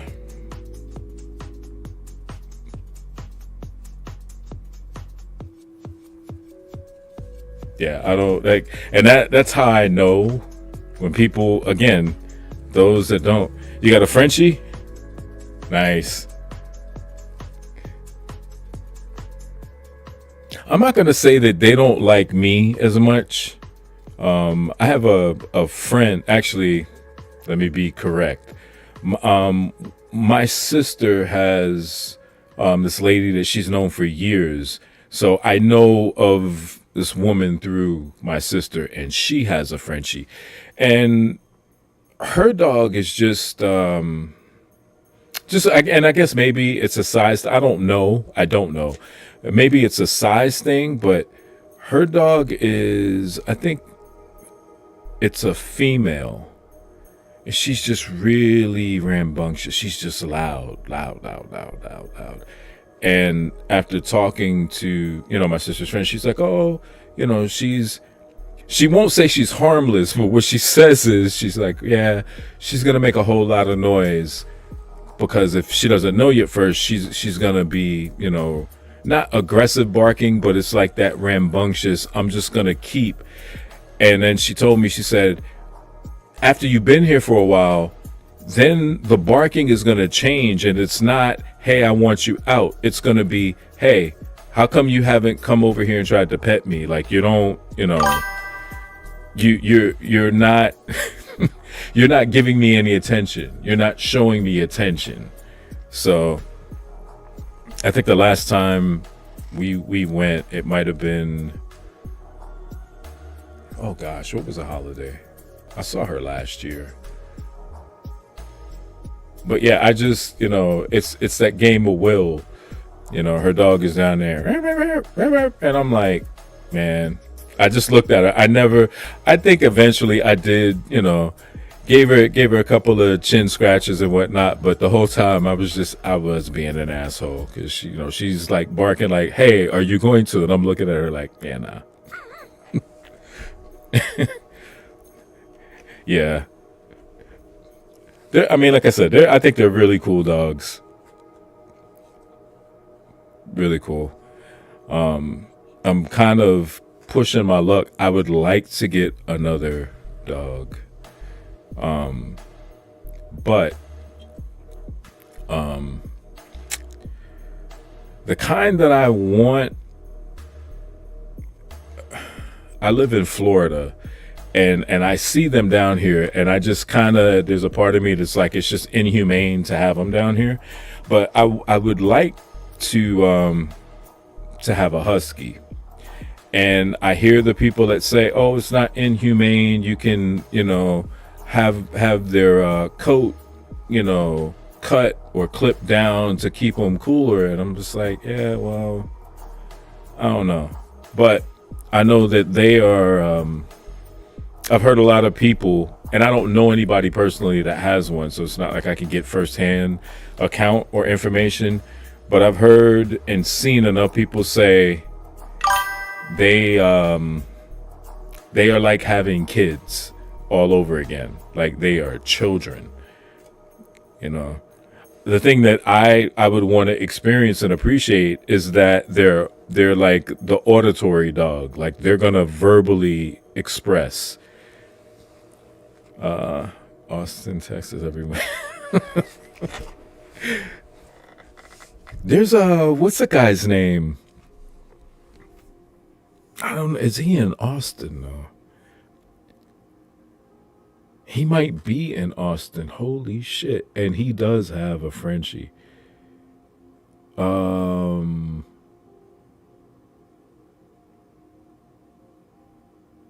is his name? I used to watch him like some years ago. His first name is Nick, but he trades crypto, forex. I don't know if he does futures, but it's been a while since I watched any of his content, and by a while it's been like probably at least a year, almost 2. But I remember like a lot of his videos, he would have like his dog I want to say his dog, like he had a chair or something in his room. One video I remember the dog was just like chilling in the chair, like he was either sitting on the sofa and there's like a little, like a papoose style chair or whatever. The dog was just chilling in the chair with him, or next to him rather. Yeah, I need a bigger dog. I don't have anything against little dogs. I don't know. I just appreciate larger dogs. And in the event something were to ever happen, the possibility that you might help me or defend me, that, I lean on that too. But there are other devices and vices to help with that. But yeah, it never hurts to have a canine on your side.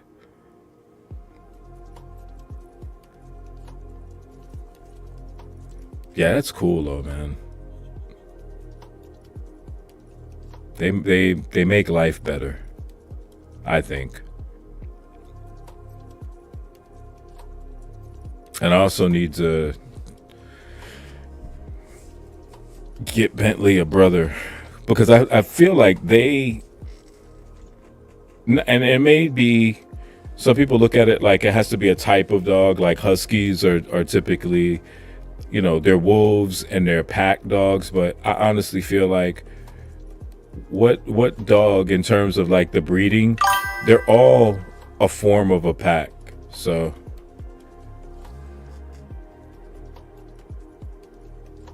yeah. So it's good to have like the human interaction and a human companionship, but I feel like obviously if it's the same breed of dog, they're gonna be, things that they're gonna have or share in common. But I think just from the canine perspective, another dog, like at least 2 dogs, there's something that helps. It's almost like emotional support. Like humans have like an emotional support animal for them. Well, at the end of the day, they have feelings and shit too, that they can't go lay. They can't go lay on, animal psychologist sofa and say, well, Rod, they can't express that, but, might help. Might help to have another canine in the fold. So yeah, it's something I'm taking the slow walk thought on, but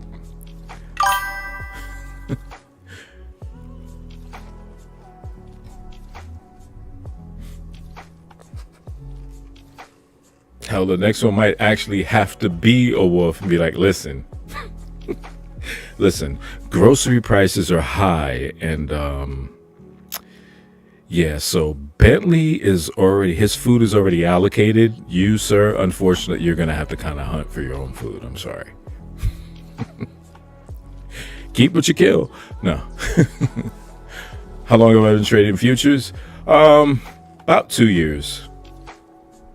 About 2 years. Yeah.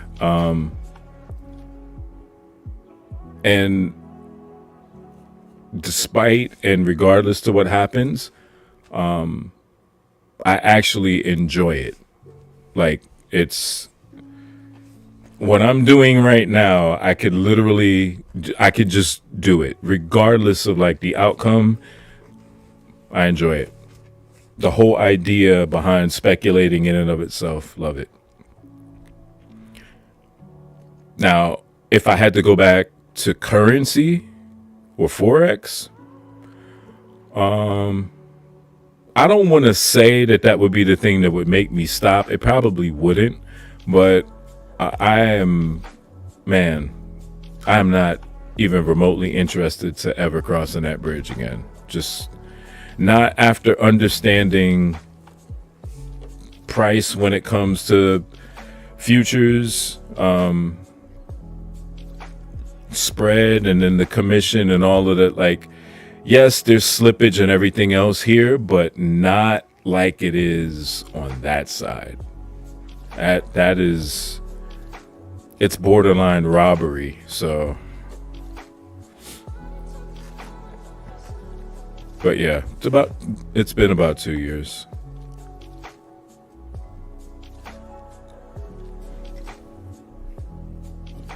Excuse me. What do you trade, Chris? You just in futures? You do any stocks? This is the only thing that I do now. I think early on when I was just trying to find my way, like I was primarily in currency, only futures. Yeah. Looking at different charts and whatnot just to try to get an understanding. Oh, it's your first year. Congrats, man. Congratulations. Yeah, I don't like to say, well, I'll just say from my perspective, definitely been hard, but we're adjusting slow. Yeah. I don't mean to make it sound like I've made it and I'm there, because I'm not. But I think at least what I can share with you and tell you, especially if it's like you said, first year, when you say definitely been hard, I can tell you now that I'm not as comfortable as I probably will be at some point. But when I tell you that I'm comfortable, when I say something like, yeah, I could do this every day, all day, and it's about looking and finding and refining and learning. The first year, like the first 6 months, holy shit. Like, there were times in the first 6 months I was like, fuck it, I'll just go back to currency. I'll figure that out. This shit makes no sense to me. But, it's just, if I can say anything just to kind of help on the psychology side, don't stop. And no matter what happens, just don't quit. Just understand that there's something that you might be missing, because that's what I kept telling myself. It's like, even when I thought I was getting it or I was understanding, literally my thought, yeah, I'm yeah. You just don't.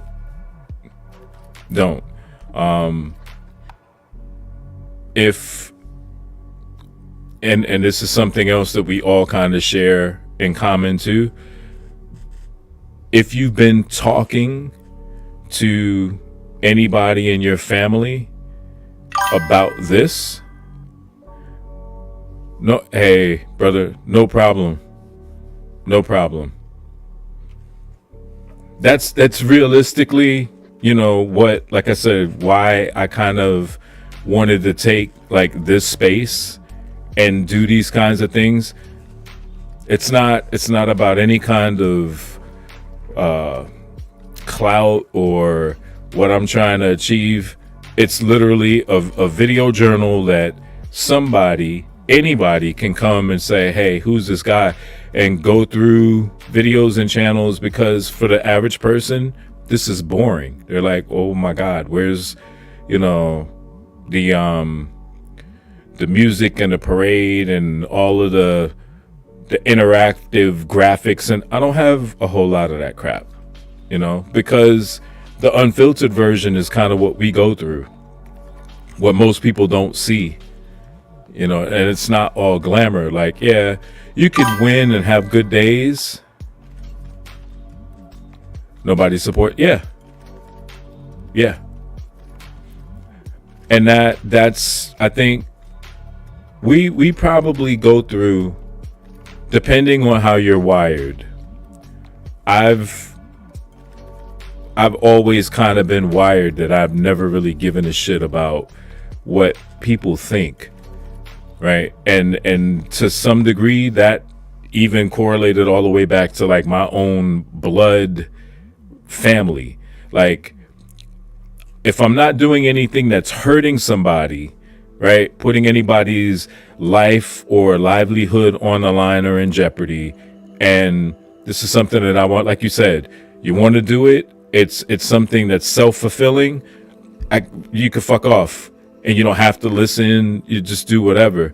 But, you know, I would say that that's the one thing that gets said a lot in the space that's actually true, regardless to who's saying it.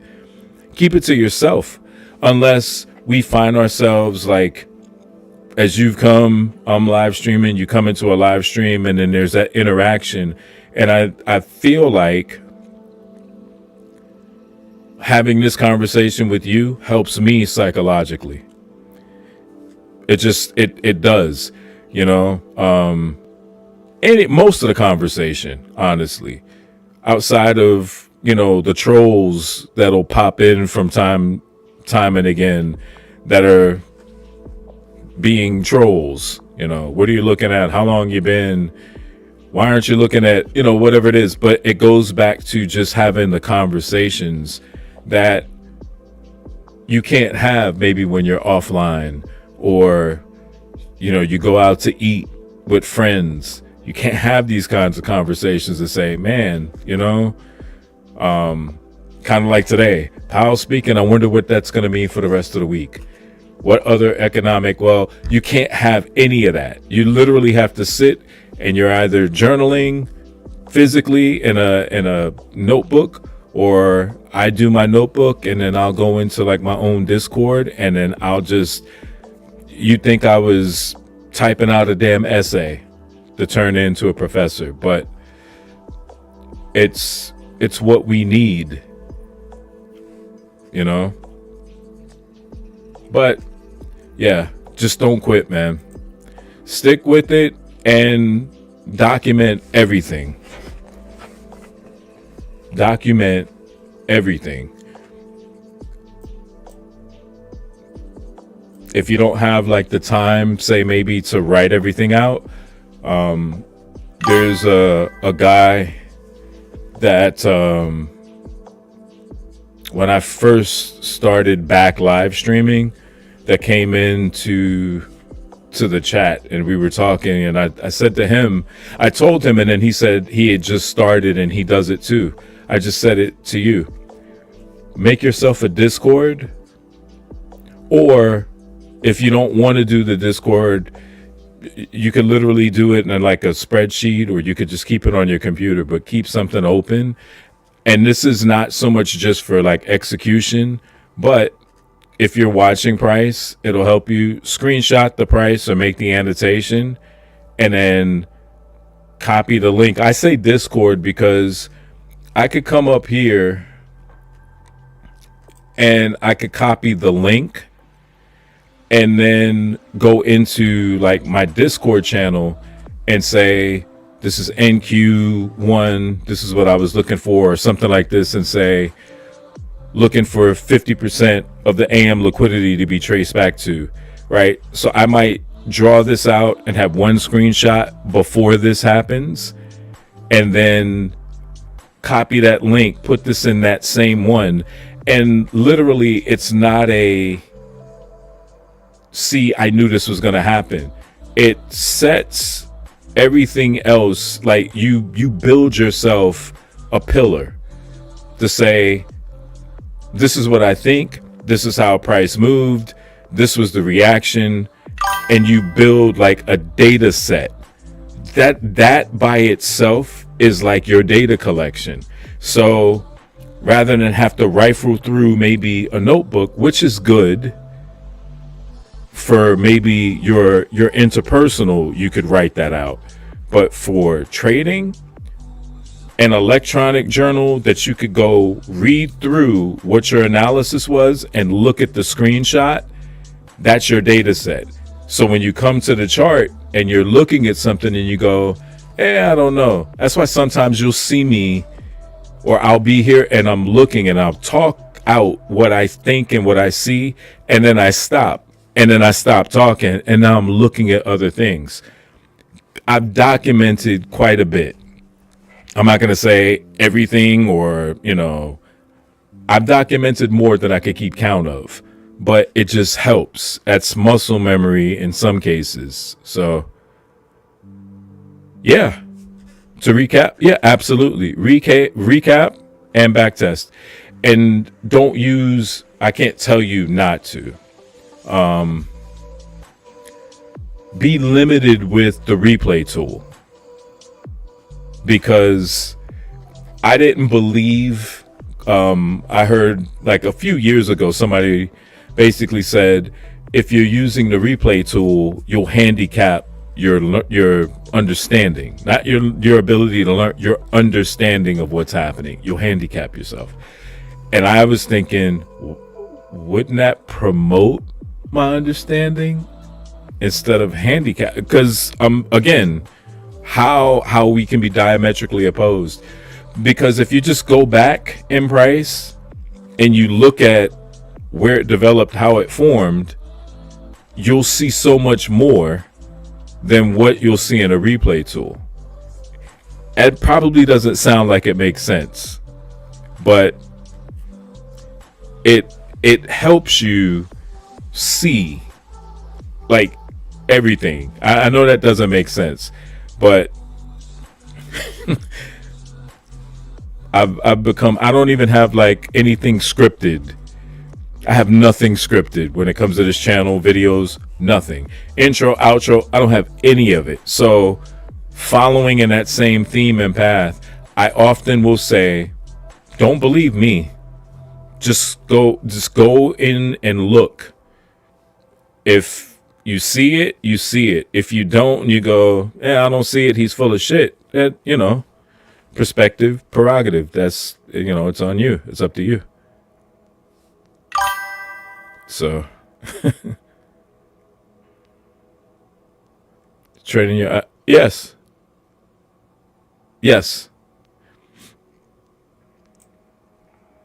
Absolutely. And you're really, what you're doing is, depending on the asset, that's why I only look at NQ now. I used to look at NQ, I'd look at ES,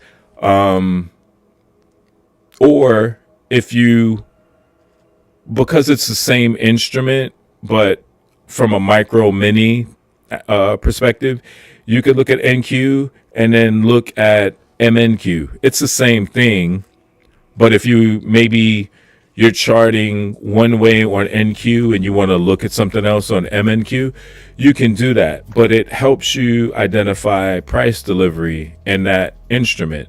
But as you start looking at maybe different instruments, like I started looking at very briefly, once I was trying to refine how to look for certain setups, where certain things happened, I looked at platinum, palladium, and copper. And for me, I was looking at it and I was thinking, well, I've done NQ, done ES, done YM or Dow. I wonder, like, I'm not interested in gold.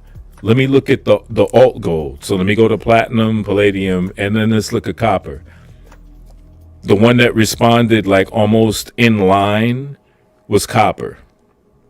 The other two played out in my data collection, but the one again that resonated, the one that I felt like was calling me, that I kept going back to, was copper.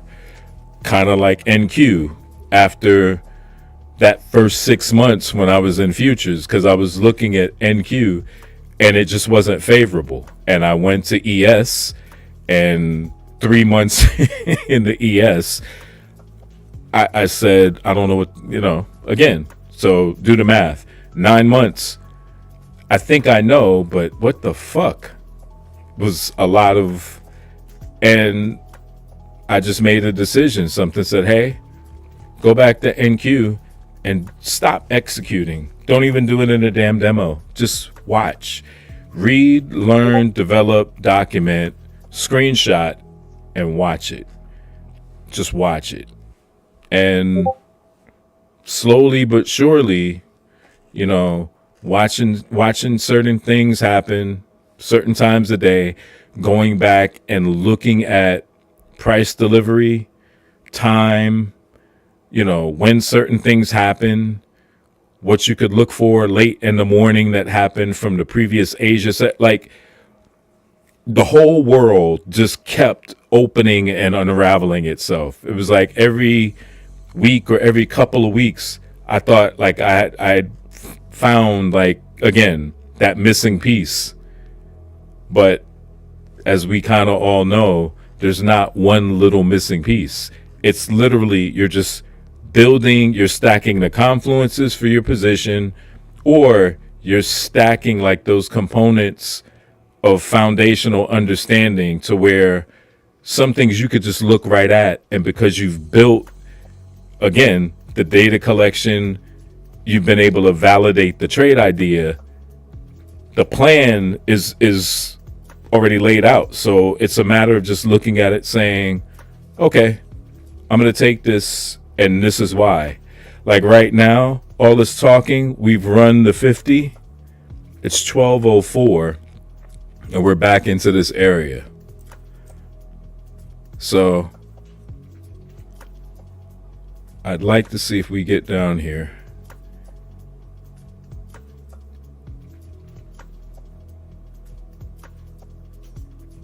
Order filled. I'm going to take that there.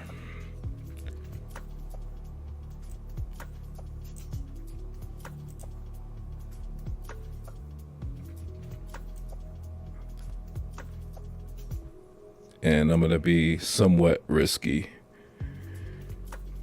Because again, I don't mind being wrong, but not right there, right here. Because I could be wrong and it could take all of us out. But let's see.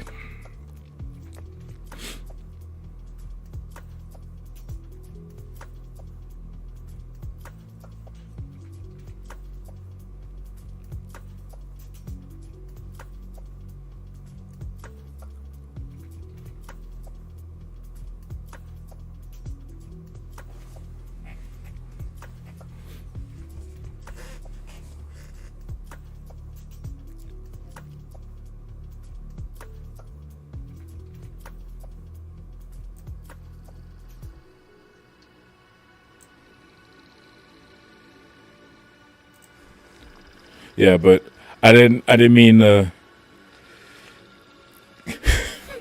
I didn't mean to give you all of that, but yeah, I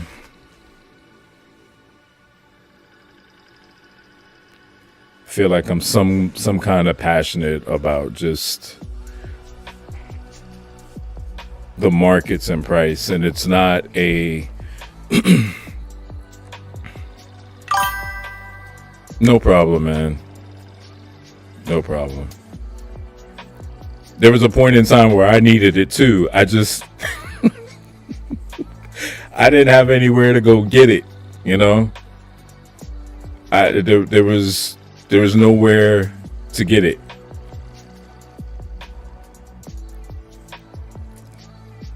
Because for me to come to YouTube, as it probably is for a lot of people, you find yourself, you come here and then you're scanning for just simple things, building blocks on how to develop. And instead of getting the building blocks, what you end up getting is how I turned $5 into 500,000. Let me show you. What? hey, I'm going to show you how you could take $5 and make 500,000 in 20 minutes. But first, let me tell you, I did this on XFI PI firm or this MT5 provider. If you use the link down below,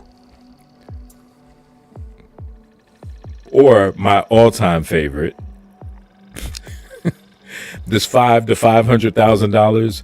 I'm going to give you this broad overview on YouTube, but if you really want to know the juicy details on how to catch this massive 900 RR trade that I took with a 3 pip stop loss, just pay me $59.99 a month. You get unlimited access. I trade live with the community every... Fuck out of here. Get out of here. So, I understand multiple streams of income. I get it. But, yeah, everybody needs a place to start.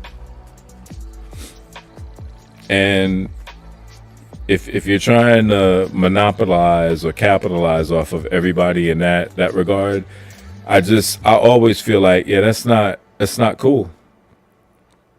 Not cool at all.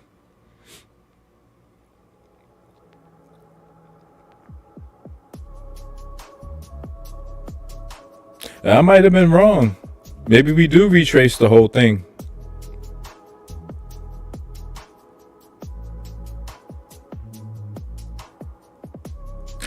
Actually,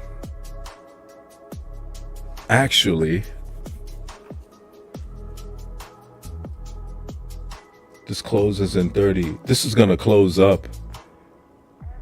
Well, I hope. I don't know that. This might actually end up being a low.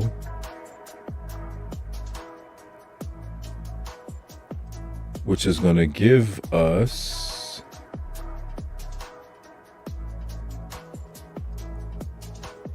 Oh, let that be a low.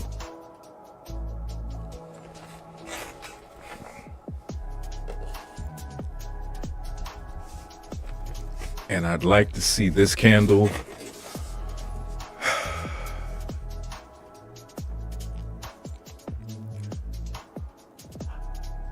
Yeah, if we close below this wick low, I'm out. It's gonna stop me out.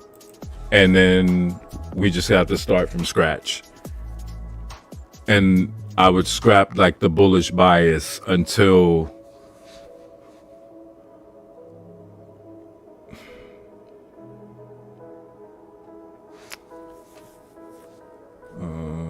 we're not in this anymore, so that can go away. Although I probably could have left that. That might have been a good TP level if we get that delivery back long.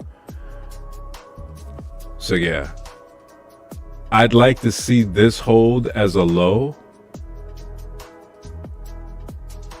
and we'll have to, let's see.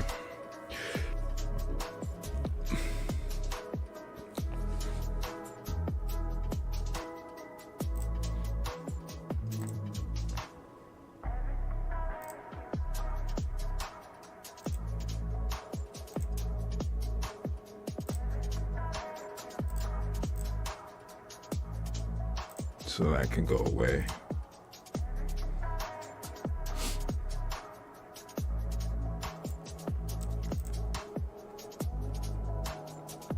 And this can go away because that was for yesterday and last night. I don't need that any longer.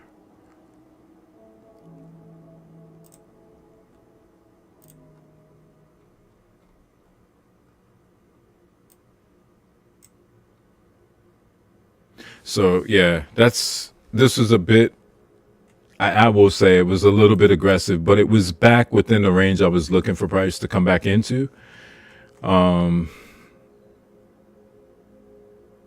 Yeah, now we just got a few minutes to see if this maintains its integrity as a low. And ultimately, we get back above here, we can look for longs. Or maybe continued longs, let me say it that way.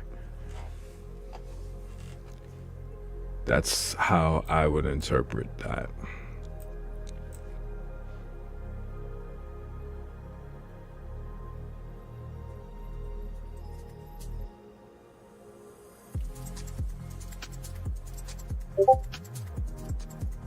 And this, because we didn't trade back up into here, so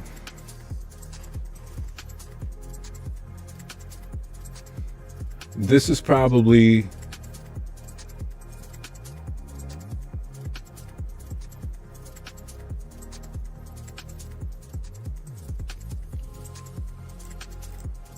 this will more or less cause some kind of maybe an interterm accumulation or liquidity accumulation, because if we get a clear here, you'll have like a intermediate range in between here if we get back above into here. So a little back and forth before hopefully a continuation long. But I'm getting a little ahead of myself. We're not there yet. We're down here not fumbling, but doing some back and forth.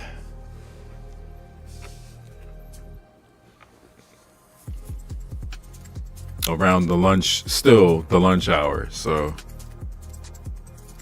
to say this is aggressive is an understatement, really. Even in a practice account, it's aggressive.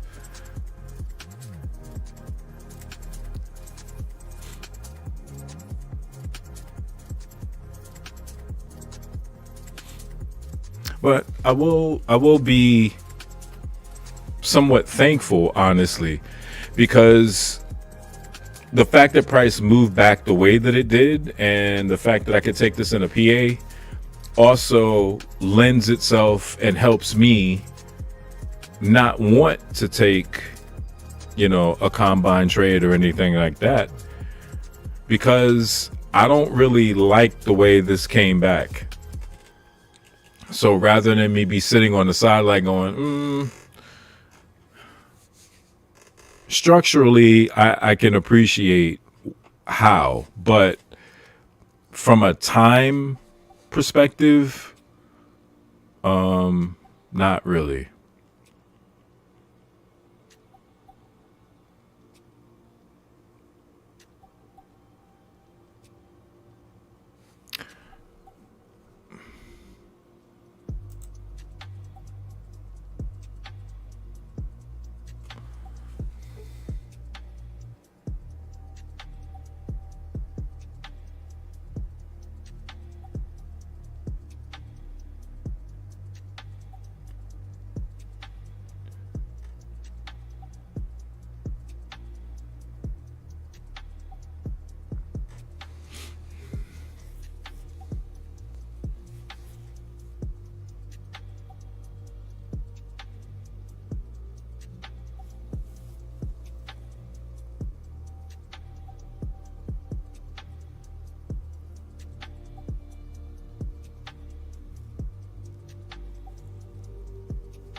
I'm sorry, guys. Give me one minute.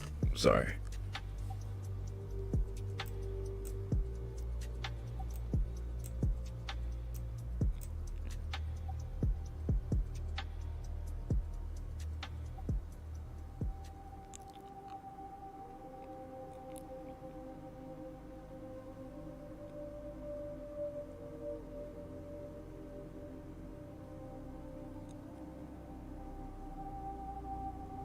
Okay.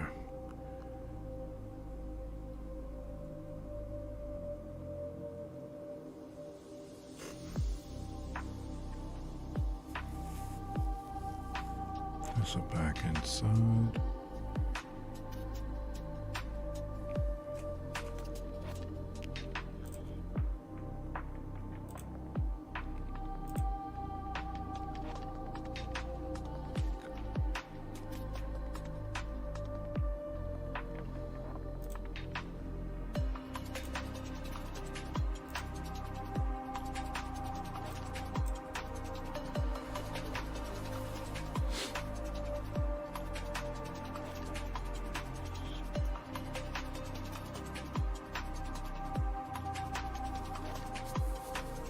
Okay. It was these two. Okay. Got it. Should be bullish. But, and I will say but,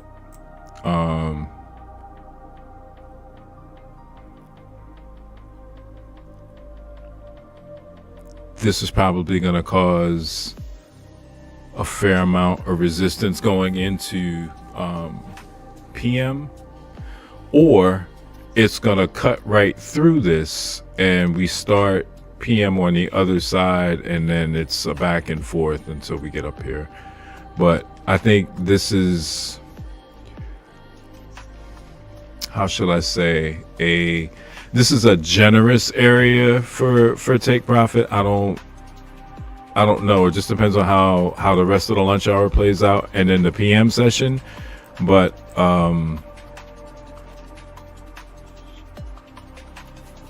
yeah, I'd be lying again if I didn't tell you I was fighting myself. I want to participate. I'm not going to though. I'm not. We're just gonna let this play out. But I think this is gonna be a pretty good it'd be a pretty good move. And in actuality, I think it's gonna be so good that this 150K Topstep account will this PA account, I'll end up passing this practice account for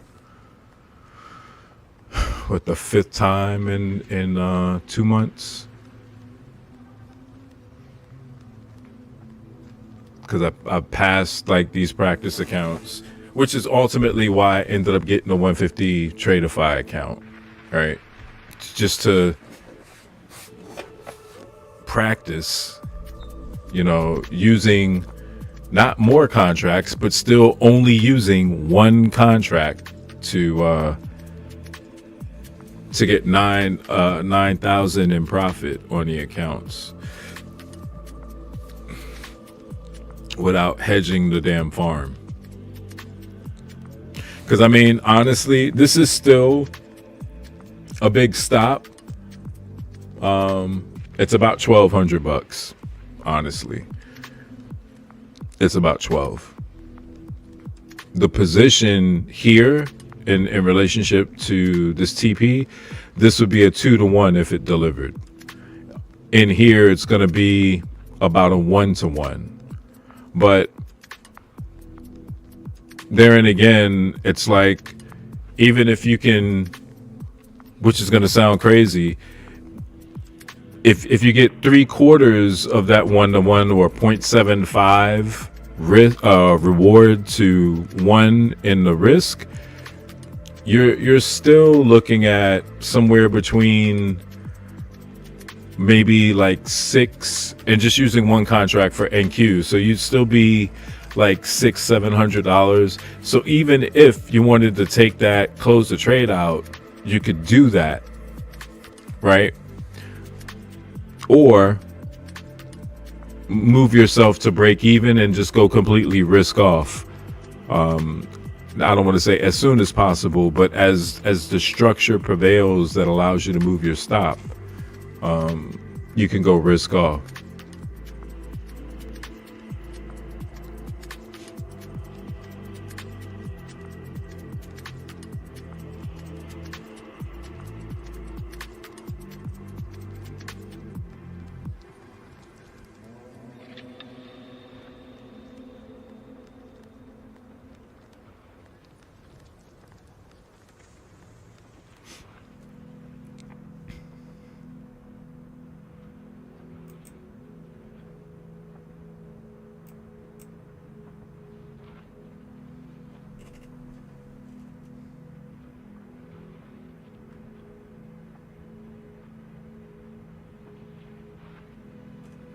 Yeah, we may be able to run all the way back through.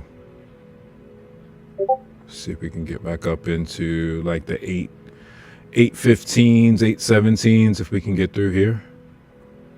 Because I feel like if we can get through, so this candle is going to close in about a minute, a little over a minute. So if we can close above here, I'll just go ahead and go to break even. And then it's like I said, it's risk off. Whatever happens, happens. And, you know, that's it. But I also gave you the other scenario, which is we kind of do some dicing in here. Like we're making stir fry.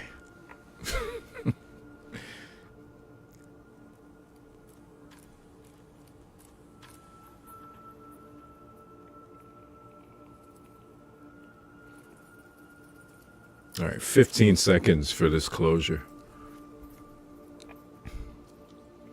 And it's just 12:20. Well, it'll be 12:25, so it's still kind of early.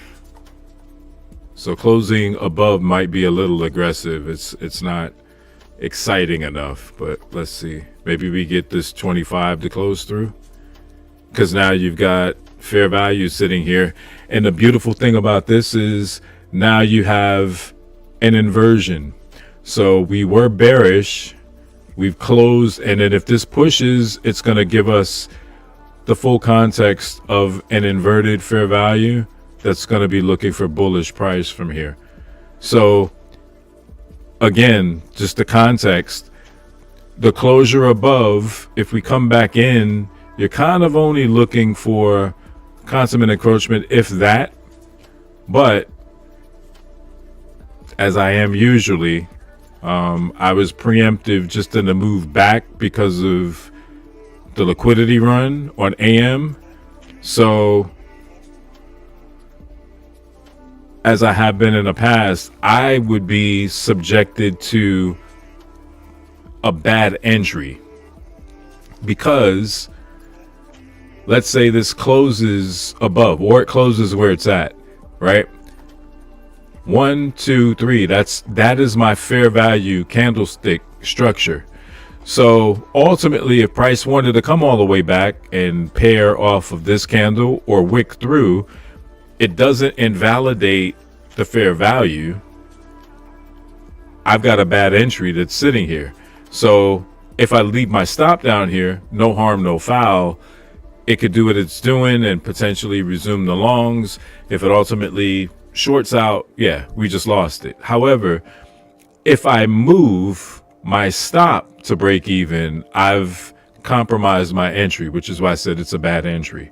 But getting a little ahead of ourselves. We've got very small area of fair value here that's bullish.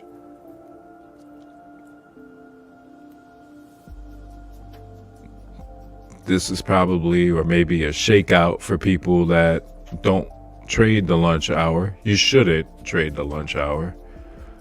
But you get swings during lunch that while you could be accumulating, there's still going to be that buy sell, that weak to strong hand transfer that's going to take place. So somebody may have seen that, reject from this mean threshold, see bearish candle printing and say, hey, I'm not giving anything back, get out. And as you can see, price continues. Again, I'm not speaking like an expert. I am speaking like somebody who's done that a lot. Oh no, it's moving against me. I'm gonna take it. Oh, it's going in my direction.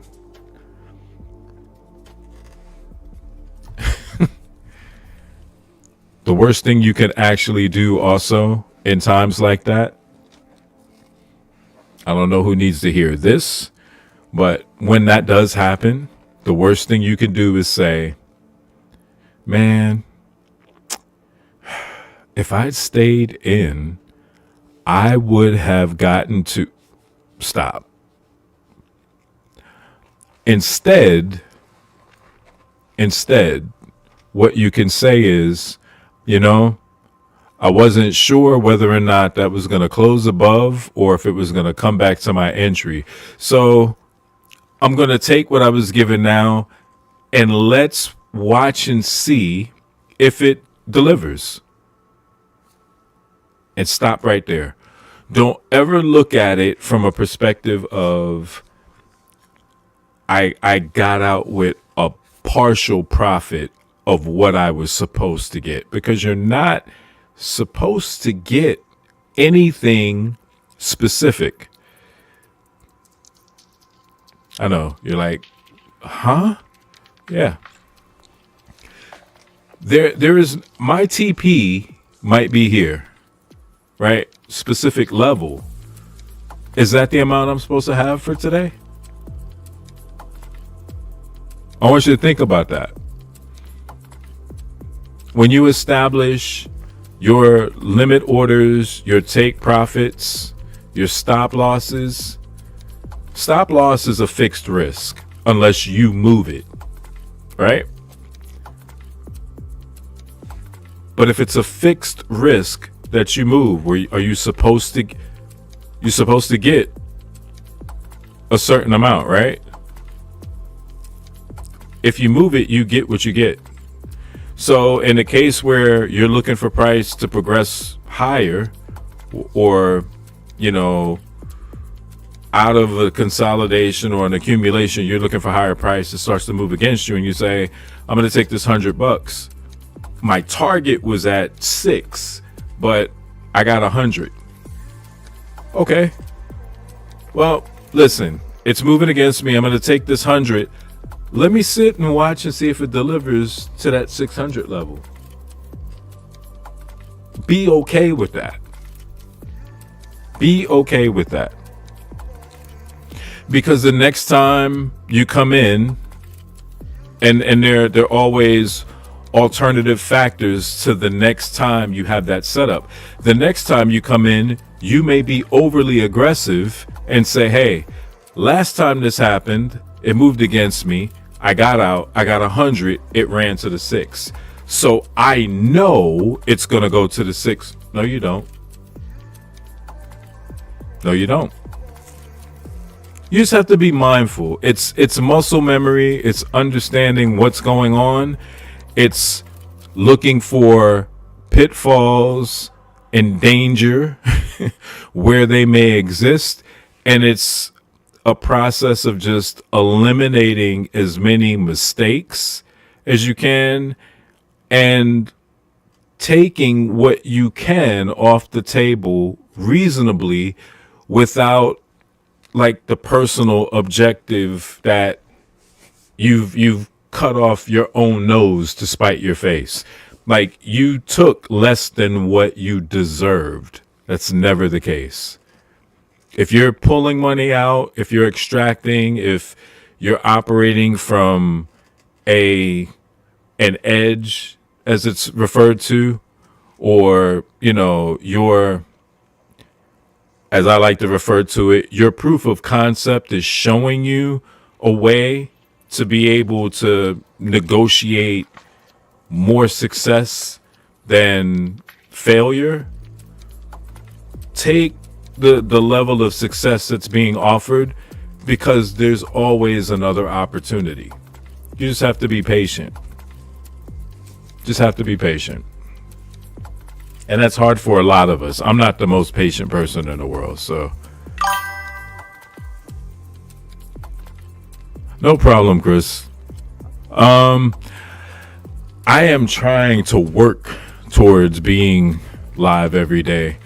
I typically work logistics like really early in the morning, so kind of leaning towards live streams after like 10 a.m.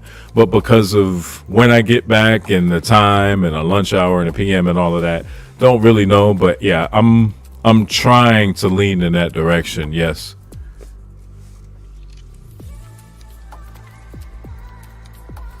And even if I'm not live, I'm trying not to put too many videos out, but there's some times where I'm human. Right? I may want to just sit and not do like a whole lot of talking, and I can understand there's maybe that opposing opinion that's not entertaining, but I like to think about the viewership, because I wouldn't take that as an issue. Someone else might say, well, why are you even on? It's a process. This is like my video journaling and me talking with you guys, but at the same time, I'm kind of talking to myself too. I'm talking my ideas out. But like I said, I try to look at it from a different perspective. So, okay, that's cool. Yeah, I appreciate it, man. And I mean, I don't know, obviously, I don't know everything, but I'm more than willing to just share the things that I feel like would help anybody, especially in this space, because, I'll be the first to say, like, we don't, and I speak as a collective, we don't really have, there's not really an accountability for people in this space, right? Like, I'm trying to make it make sense. I could say it, but I don't know that it makes sense. I don't like calling people frauds. I know everybody has like their own methodology on what type of value that they want to provide. And I can only speak for me when I say, anytime I can help anybody, I'm going to share from my experience, and maybe that helps. But I'm also not looking to monetize off of me helping you. And I see that lack of accountability that gets translated, rightfully so, in some capacities. Like I said earlier, you want another stream of income? That's perfectly fine. That's what, like, there are people out there to do that. I'm just not one of those people. I feel like, it is a give and take. There are a lot of people that will still bring you into a community that initially is free, and then there's like that back end charge that we the public don't see. So that's why I say I like to give as much as I can based on my experience with no strings attached, because like you said, I was in that 6-month window where you were, and like I told you, I went to YouTube. There was nobody saying the shit I'm saying to you. And if they were, I unfortunately I didn't come across those channels and those avenues.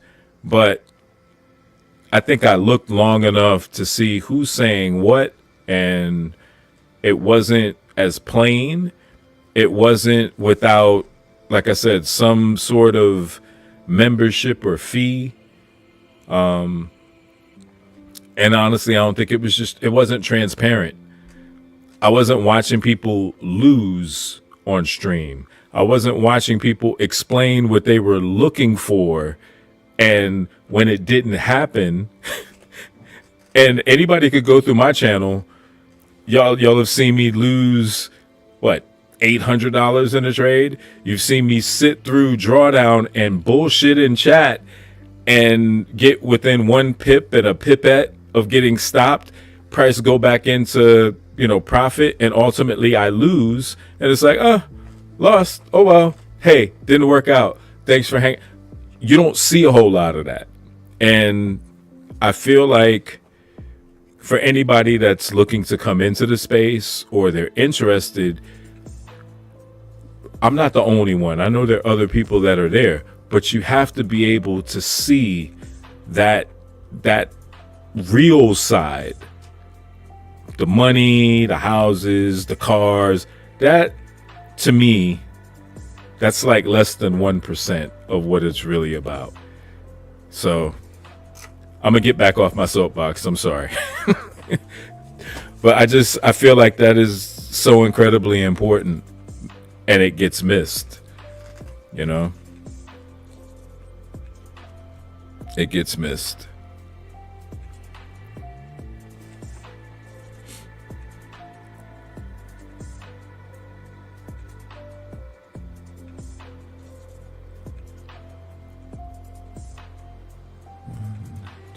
So this is another one.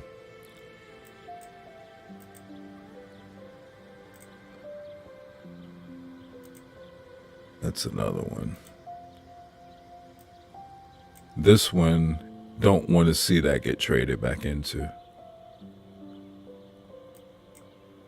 This traded in and through mean threshold or below can potentially invalidate this. So that's just my rules. It doesn't mean it'll happen. It can invalidate it all and resume, but yeah.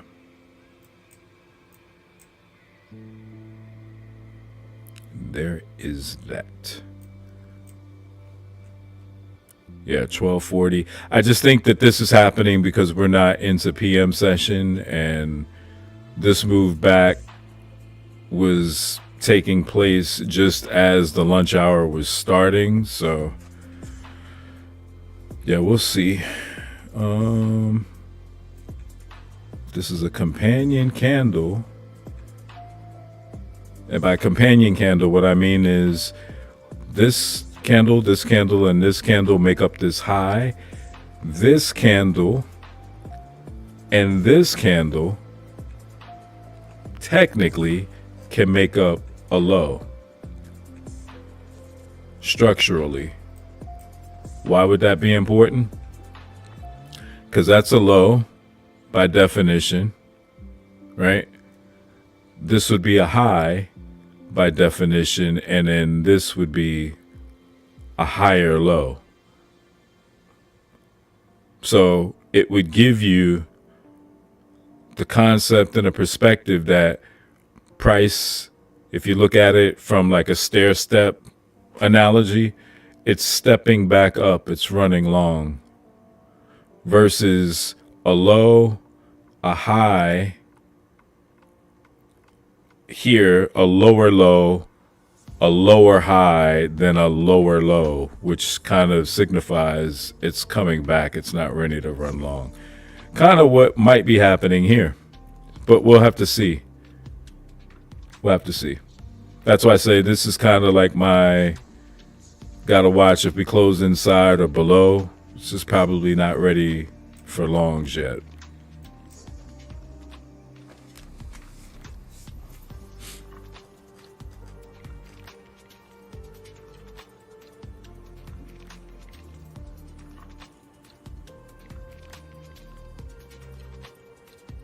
Okay, we got a couple minutes before that closes. I'm gonna step to the restroom really quickly. above fair value. You're talking about this here? This box?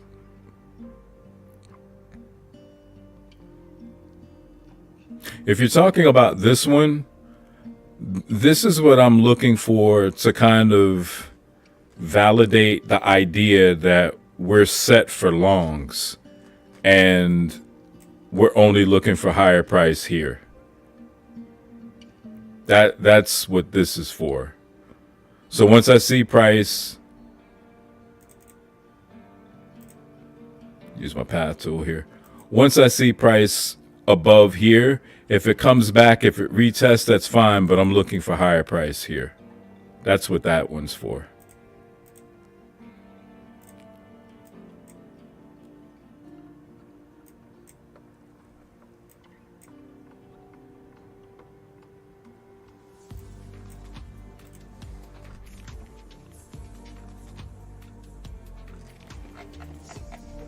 Give me 1 second. I'm going to just step to the restroom and I'll be right back.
All right, back.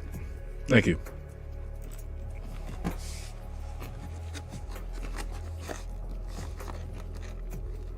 Got myself a snack as well.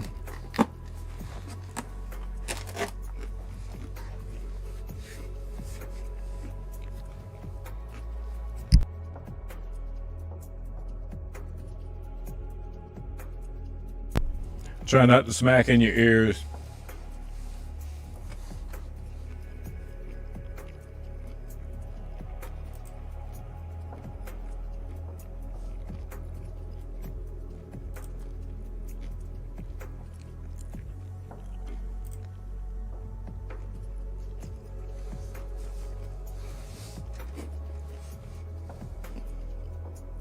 Okay, so it was this one you were talking about. Yeah. Yeah, that's just something I'll mark out just to see. Yeah, we're going higher or lower? Like what? It's like my probability measure. Higher or lower?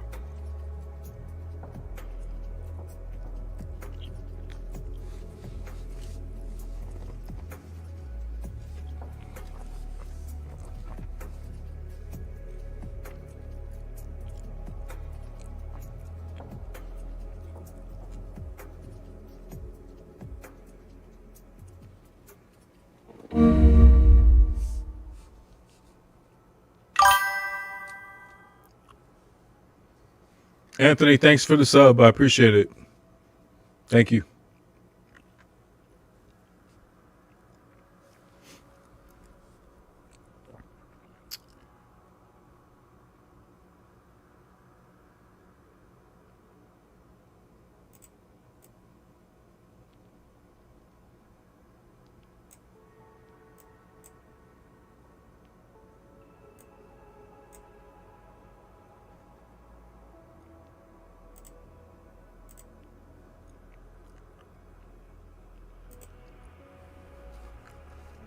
Yeah, this is just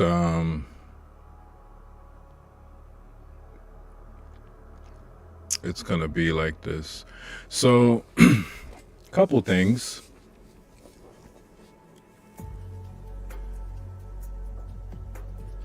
$12.50, depending on who you talk to, what their school of thought is. Sometimes some people will look at $12.50, other people say it doesn't start till $1.50, but there's still a pricing event or macros. So you may start to see like a spooling in price at $12.50 or shortly there before. So it's $12.49 right now. There's some people that have done back testing and they go as early as $12.45. But I say that to say we're getting closer to 1 o'clock or a pre New York PM session before 1:30's official. Depends on, again, your perspective. I look at 1 to 4. A lot of people look at it from 1:30 to 4.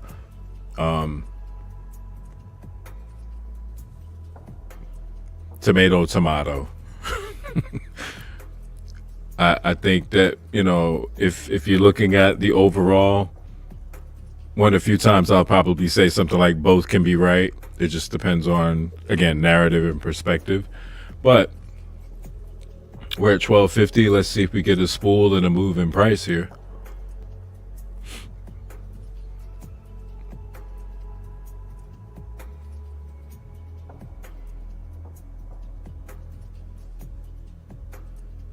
And if you notice, this candle, this movement is just a little bit different than the previous candles.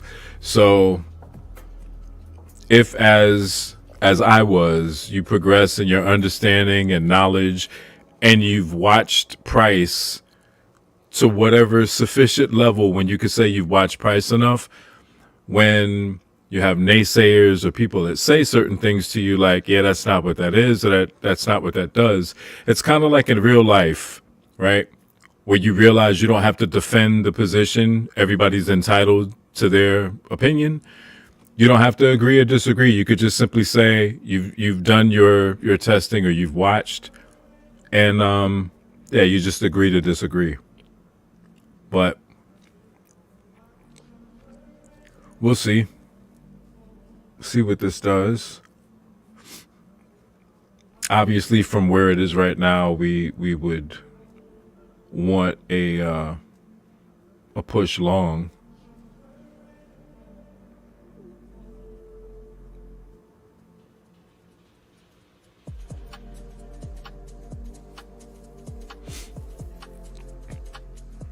Because this being established as a low here, again, fits that analogy of the stair stepper analogy I gave you before. A low, a high, this is a higher low, could indicate bullish price action.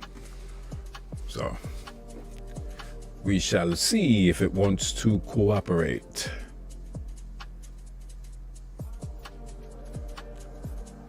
This candle will close in 3, and it does not. Nope. No.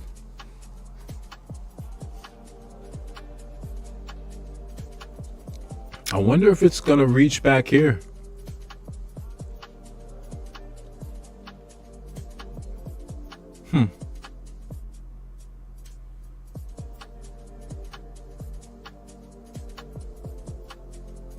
I mean, it might reach back in here, so I might have to just do nothing and watch it.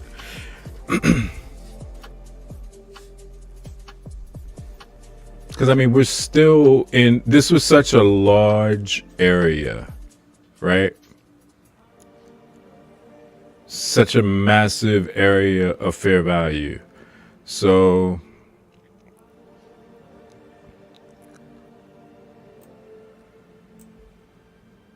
just having to be acceptant of the idea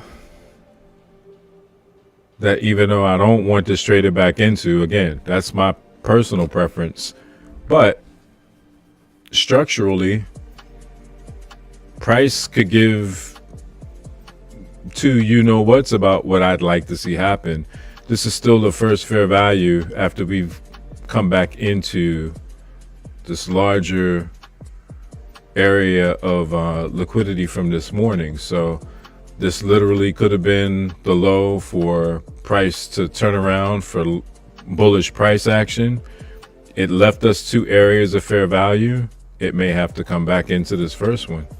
So it's already done that here. Let's see if this is an area that it keys off of.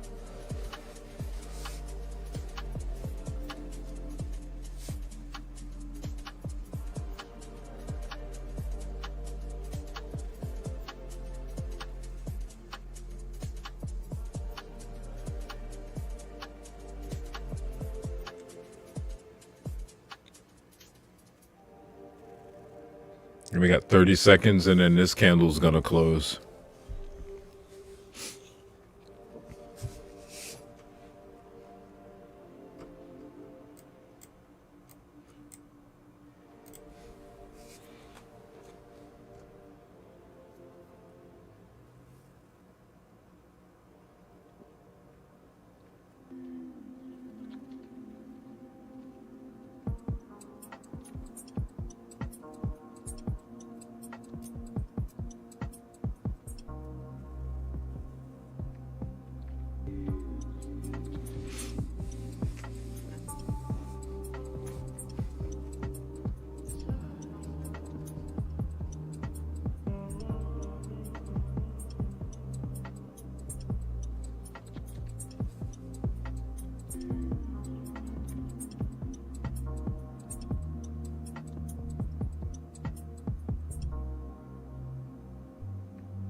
Very interesting.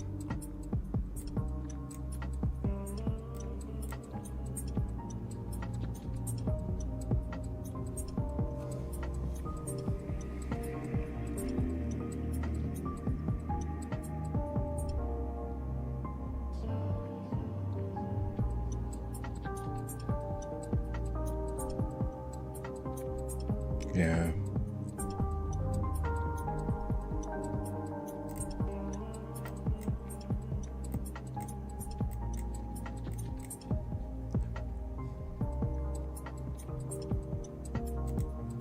I'm just gonna move this over. I'm not necessarily gonna take it off, but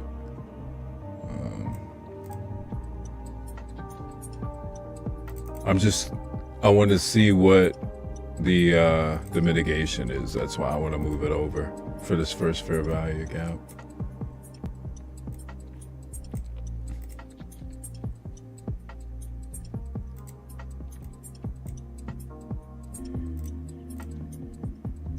I just want to see what it looks like. If it runs through it, I mean, at this point, it's gonna do what it's gonna do. But I'm just, like I said, I'm curious to see if we hold just above that or if it taps into it and then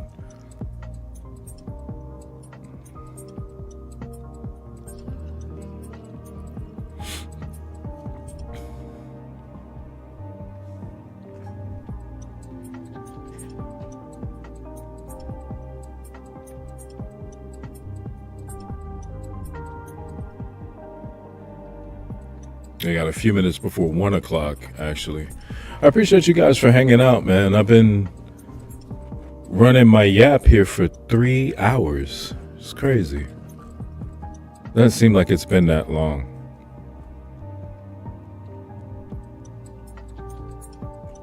So thank you for spending a portion of your Tuesday with me. I appreciate it.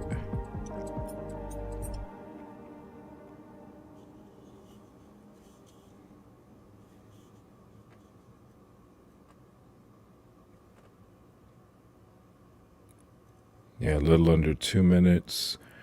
So let's see if this is the low. I know I've said that a couple times. Let's see if this is the low. Nope. Let's see if this is the nope. The I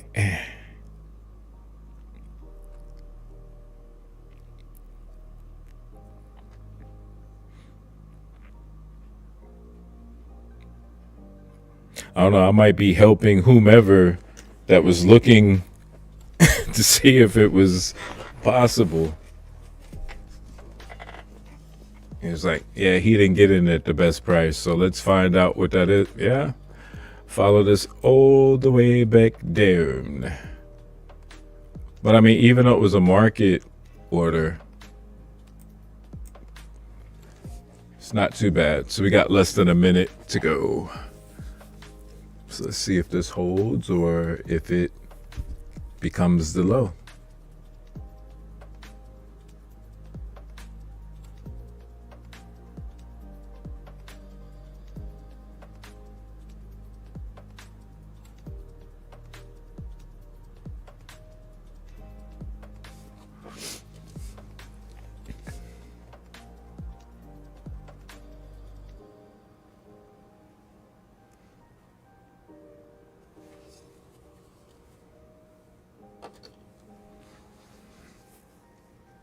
All right, 15 seconds for candle closure. Excuse me.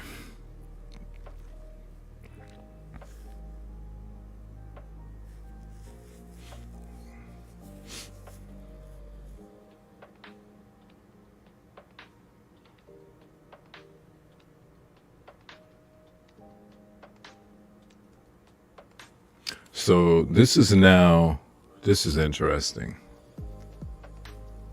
This is going to be interesting. This is the 1 p.m. candle.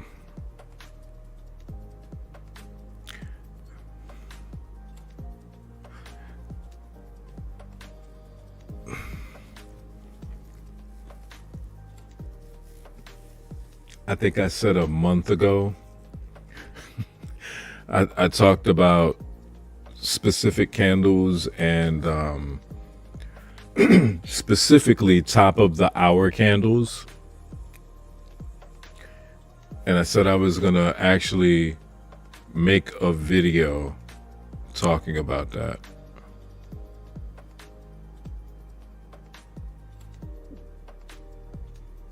So the reason I mention that is kind of getting ready to mention it here and now. So I'm gonna float this concept for you maybe to go look into your charts and back test. It's something that can sometimes, not all the time, but sometimes it can give you a preview into where price at some point is headed. So there's certain times in the day where price will give you an idea, right? But sometimes it's giving you an idea of where it's headed in the context of how it is presently being delivered. So for example, let me take this off.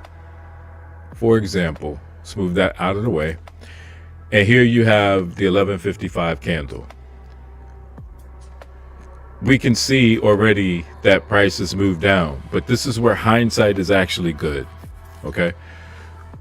We see the price already moved down, but let's just presume, based on what I already told you, hey, I'm expecting price to go higher. Now, if you remember, when I took this, I said, I don't really expect it to go any lower, right? You see where I got in at. This is 12 noon. This is that top of the hour, lunch hour, but top of the hour candle, right? So 12:05 opened, and again, it's still the premise of candle range. I don't ever really negate that, because it'll show you in certain instances. So you still have your buy side, you've got your sell side, right? 12:05 opens, we take the sell side. Now, lunch hour and other things factor into price delivery, all of that, time of day, time. It all plays a part. If you're just looking to see, okay, where might we be going at some point? Those candles will sometimes say, hey, listen, the sell side's taken, so at some point we're going to target that buy side liquidity. But time and price delivery is going to also kind of maybe let you know when that's going to happen. Lunch hour is subjective, so you don't ever really know.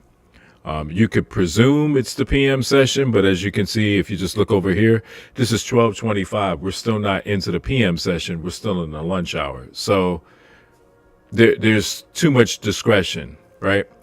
But the fundamental premise behind it is still the same. Sell side is taken. You would presume once there's a closure back inside the candle range, based again upon structural delivery, that we will take the buy side. I don't use that kind of discretion with 15-minute candles, 30-minute candles, 45-minute candles. And the reason I say I don't is because I've not done the data set or the data collection for that. So I'm not going to tell you that it does or it doesn't work. I would like to think candle range in and of itself is a functional piece of price, because it depends on what your sample size is, what the range is. It's probably applicable in whatever that time frame is. So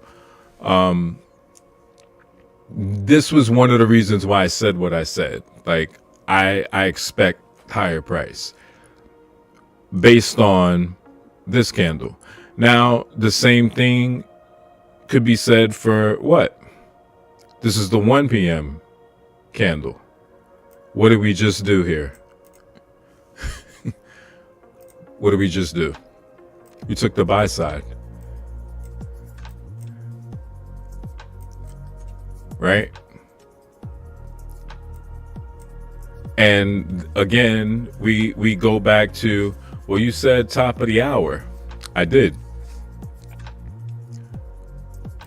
But I also said price delivery structure, right? So the structure from this 12, sell side, right? Closure back inside.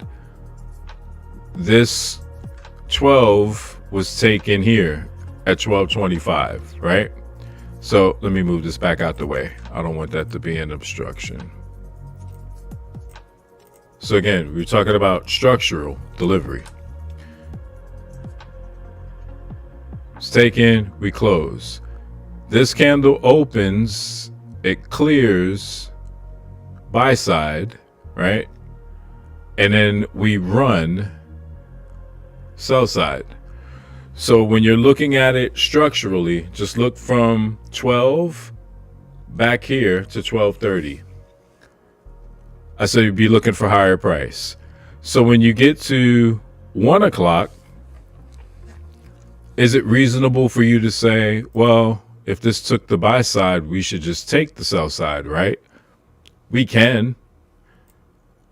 But my structural bias is long. So in the best case scenario, when the 1 p.m. candle, that 5-minute prints, for me, in my mind, my best case scenario is take the sell side first, because now it's in line with the delivery I'm looking for. If you take the buy side, I'm thinking, okay, we're probably going to whipsaw, or we're going to be back and forth in here until the structural delivery, forgive how I'm going to say this, the structural delivery corrects itself to then resume bullish price action, should it want to do that. If it doesn't, then, we should have gotten out while we were in a little bit of profit. If not, we're just going to have to take this loss, right? So there are going to be times where you'll see this happen. And these are the times where I refer to them as like the interterm or the intermediary liquidity creations, even here, 1245, the 1250 candle opened, took the buy side, took the sell side, closed back inside. But now, if you notice, if you look at these candles, 1250 up to this 105,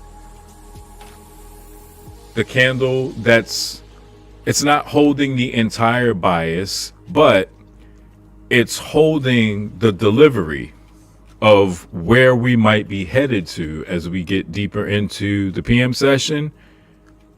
It's this 1250 candle. Why? Because all of the price right now, as presently being delivered, is in there. It's inside. So what would I be looking to see happen? I'd want to see the sell side taken. We're kind of right back at that same premise that I was saying with the 1 o'clock. So this is just how, instead of, when you hear some people say that traders are speculators, like you're forcing your bias, I look at it from the frame and the perspective of, I'm not forcing it. I'm letting price tell me. If you keep taking a buy side and we keep shorting, this is probably not going to pan out from a price perspective.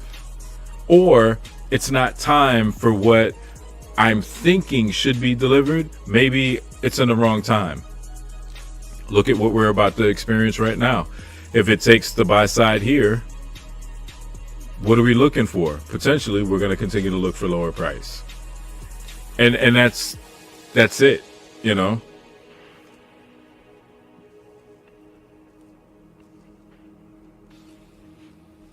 And this is where you get into the place where you have to make a decision. Right? If I'm looking at this from a higher time frame perspective, or even in the fractal nature of how I'm viewing price, even if this continues to sell, I'm getting into the window where I kind of want to move my stop here. Again, I'm willing to kind of sit in this bias until you reach my point of invalidation, and your ultimate place of invalidation is wherever you put your stop. Now, you don't have to let it go all the way to your full stop. That's the capital preservation side of it. But in terms of just what would make reasonable sense for you, if you've done all of the planning, you've looked at what could and should deliver and where, and you've done that expectation, then you might say, that's my hard stop, I'm not going to move it. It's invalidated if we clear that, and maybe I'm just on the wrong side. Got to wait. Right? So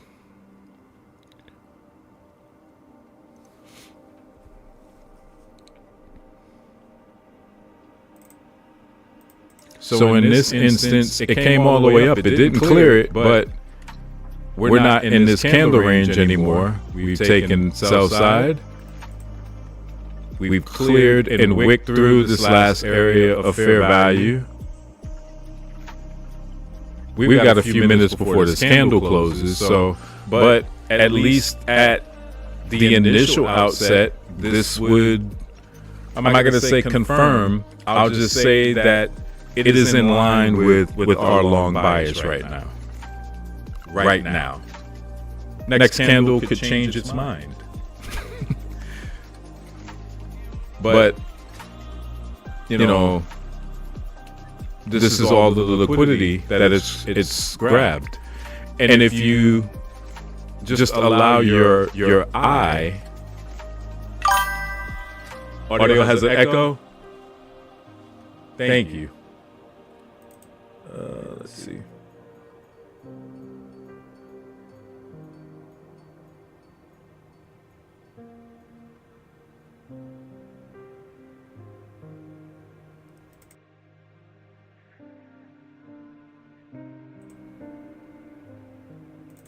How about now? Is it still echo?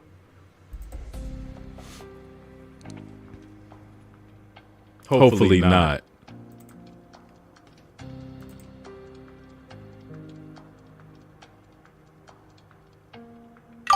Still? Okay. Hang on. Hold on.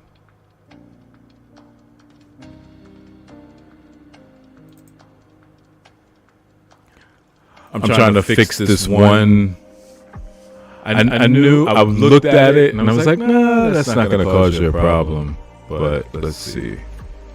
I think music and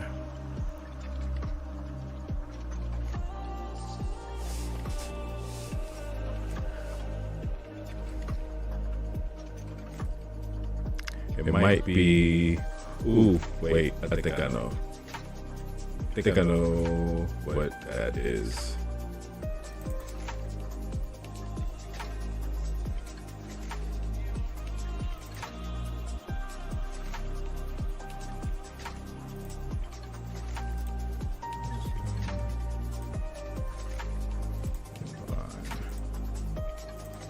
Okay, how about now?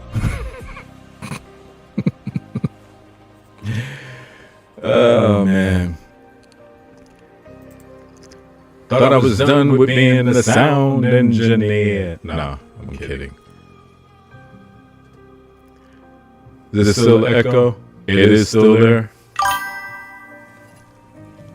For crying out loud, Captain. I might have something on.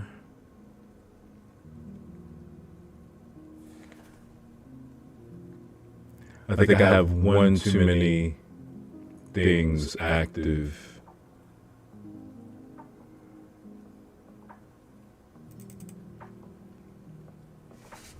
All right. Just a second. Let me go through here and just verify. All right, that's alert.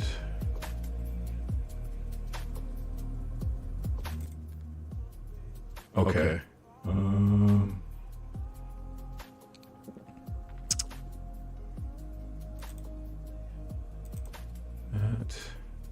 I think I might have found it.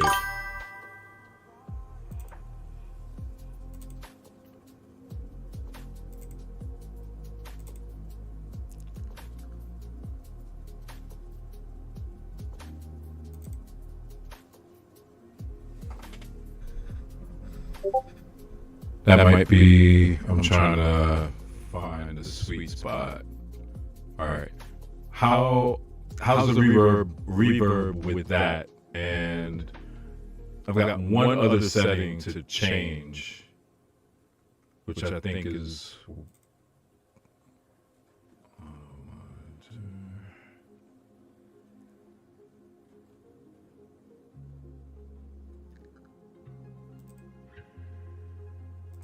fine. Here.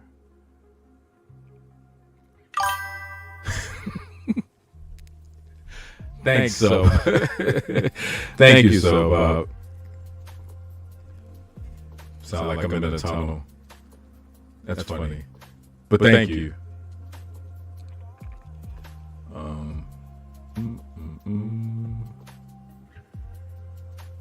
Docking. That's the last one.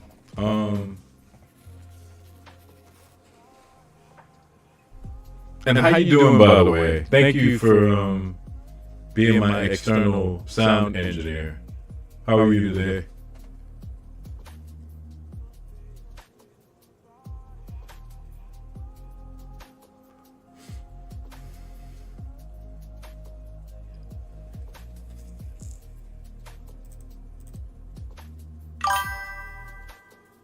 Pretty good? Good, man. Good. I'll have to go back through. It looks like I turned off. I had one that it was listed as a microphone, but it was defaulting to like the to capture like desktop, which is going to pick me up twice. And then the Logitech, I had to turn off because that was on. So if it's something beyond that, it's something that I don't see.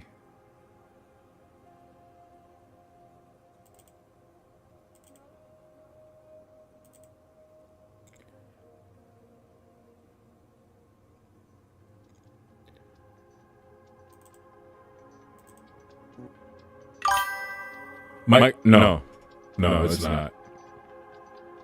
No, it's just headphones. I use like this FinFine, so that's my default. The Logitech camera I have has mic capabilities. I have that off. It's something in here. I swear this happens every time I do like the OBS update. It's always the damn mic and sound.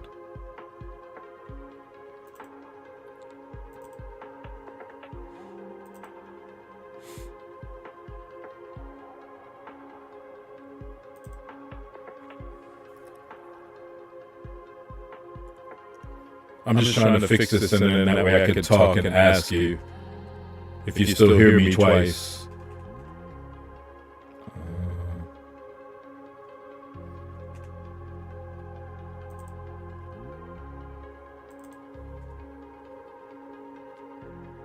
All right, so while I'm doing the audio check, apparently Price got together and decided it wanted to get out here.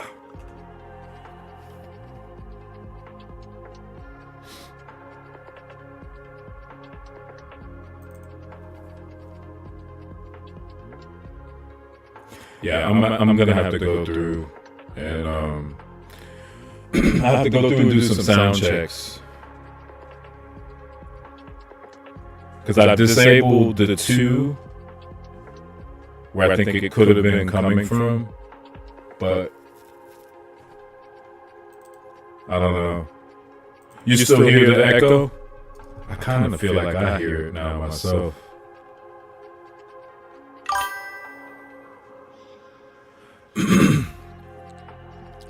A little weird, yeah. Well, last time I checked, I am from Earth. I'm a regular celestial being. I'm not.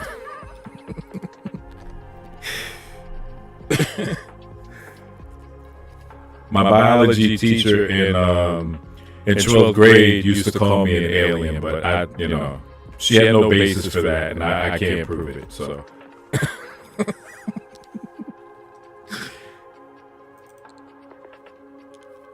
I don't want to be the character. And I just watched Battlestar Galactica, like the 2004 version, all over, where you had like the humans that didn't know that they were Cylon, and yeah, I don't need that at this point in my life. I'd be upset. Be like, really? You mean I wasn't a normal person all the time? I was that? Oh my gosh. Like, what's the matter? You know how much shit I could have been doing? I've wasted away being an ordinary human being. I could have and been on the planet Ogo? Really? Come on. Pack up my dog and be like, come on, Bentley, we're going.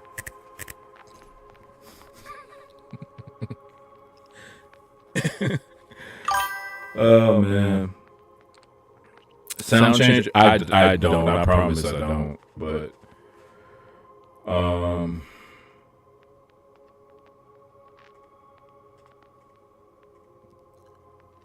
that's just weird.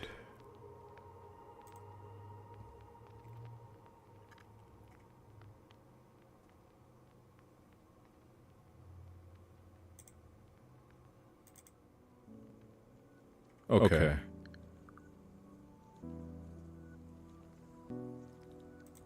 All right. How about now?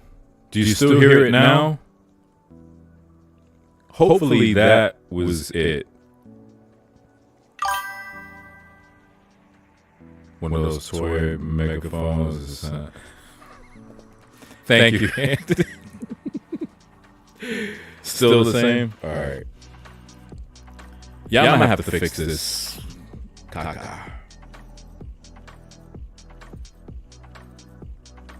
And honestly, at this point, it just means I'll just delete the ones that are in here and then just add back and then do some sound tests. I'll probably do that this afternoon.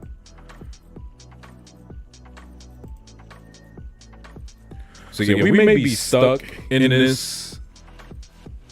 We're not quite at 1:30. I want to kind of at least hang out until a little after 1:30. I'm just curious to see how this plays.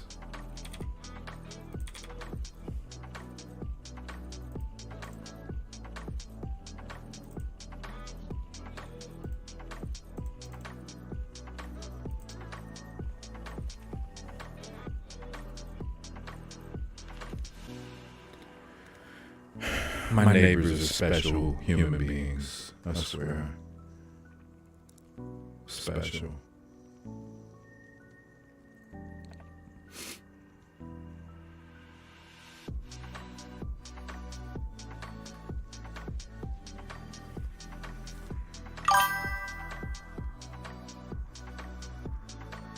Yeah.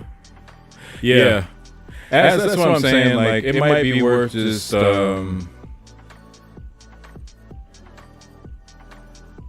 taking what's here and calling it a day.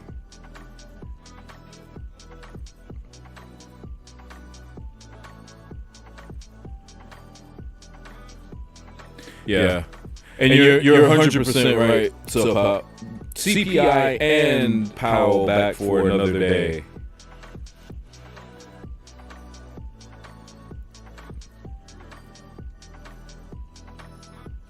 Although,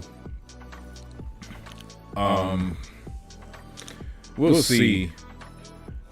If I'm forecasting, I think we go up on CPI data. I would be bullish, but you know, one thing that'll probably indicate whether or not that's the case. I don't disagree with you about being flat this afternoon. Excuse me. I would probably say if we're flat this afternoon. See, now I can hear it. I can hear it now. Yeah, I'm definitely going to check my stuff out. If we're flat this afternoon, overnight, we'll probably have a run to whatever the opposing side is to where CPI is going to print. So I don't know. I'd much rather it stay flat and not do anything and then it runs bullish. But again, if overnight we get a run bullish, then a run bearish, I think we're bullish. So I'm leaning towards the longs unless there's something pretty dramatic that comes out and Powell's testimony that offers like the counter to CPI print in the morning. Like that's, you know. But that's a discussion for tomorrow. So I'm gonna jump off, guys. I appreciate you for hanging out with me. I'm probably let me do this while you can see it. Yeah. Order filled. I'll go ahead and kill that. And what do I need? What do we need? Huh? How about that? Apparently $977 will pass this practice account.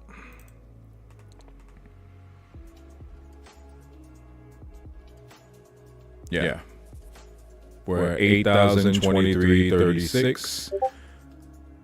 So 977 will pass it.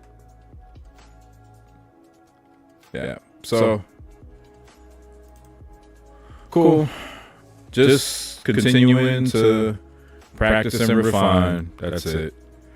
But yeah, I appreciate you guys. Thank you. Anthony, thanks for the sub. I appreciate you for hanging out.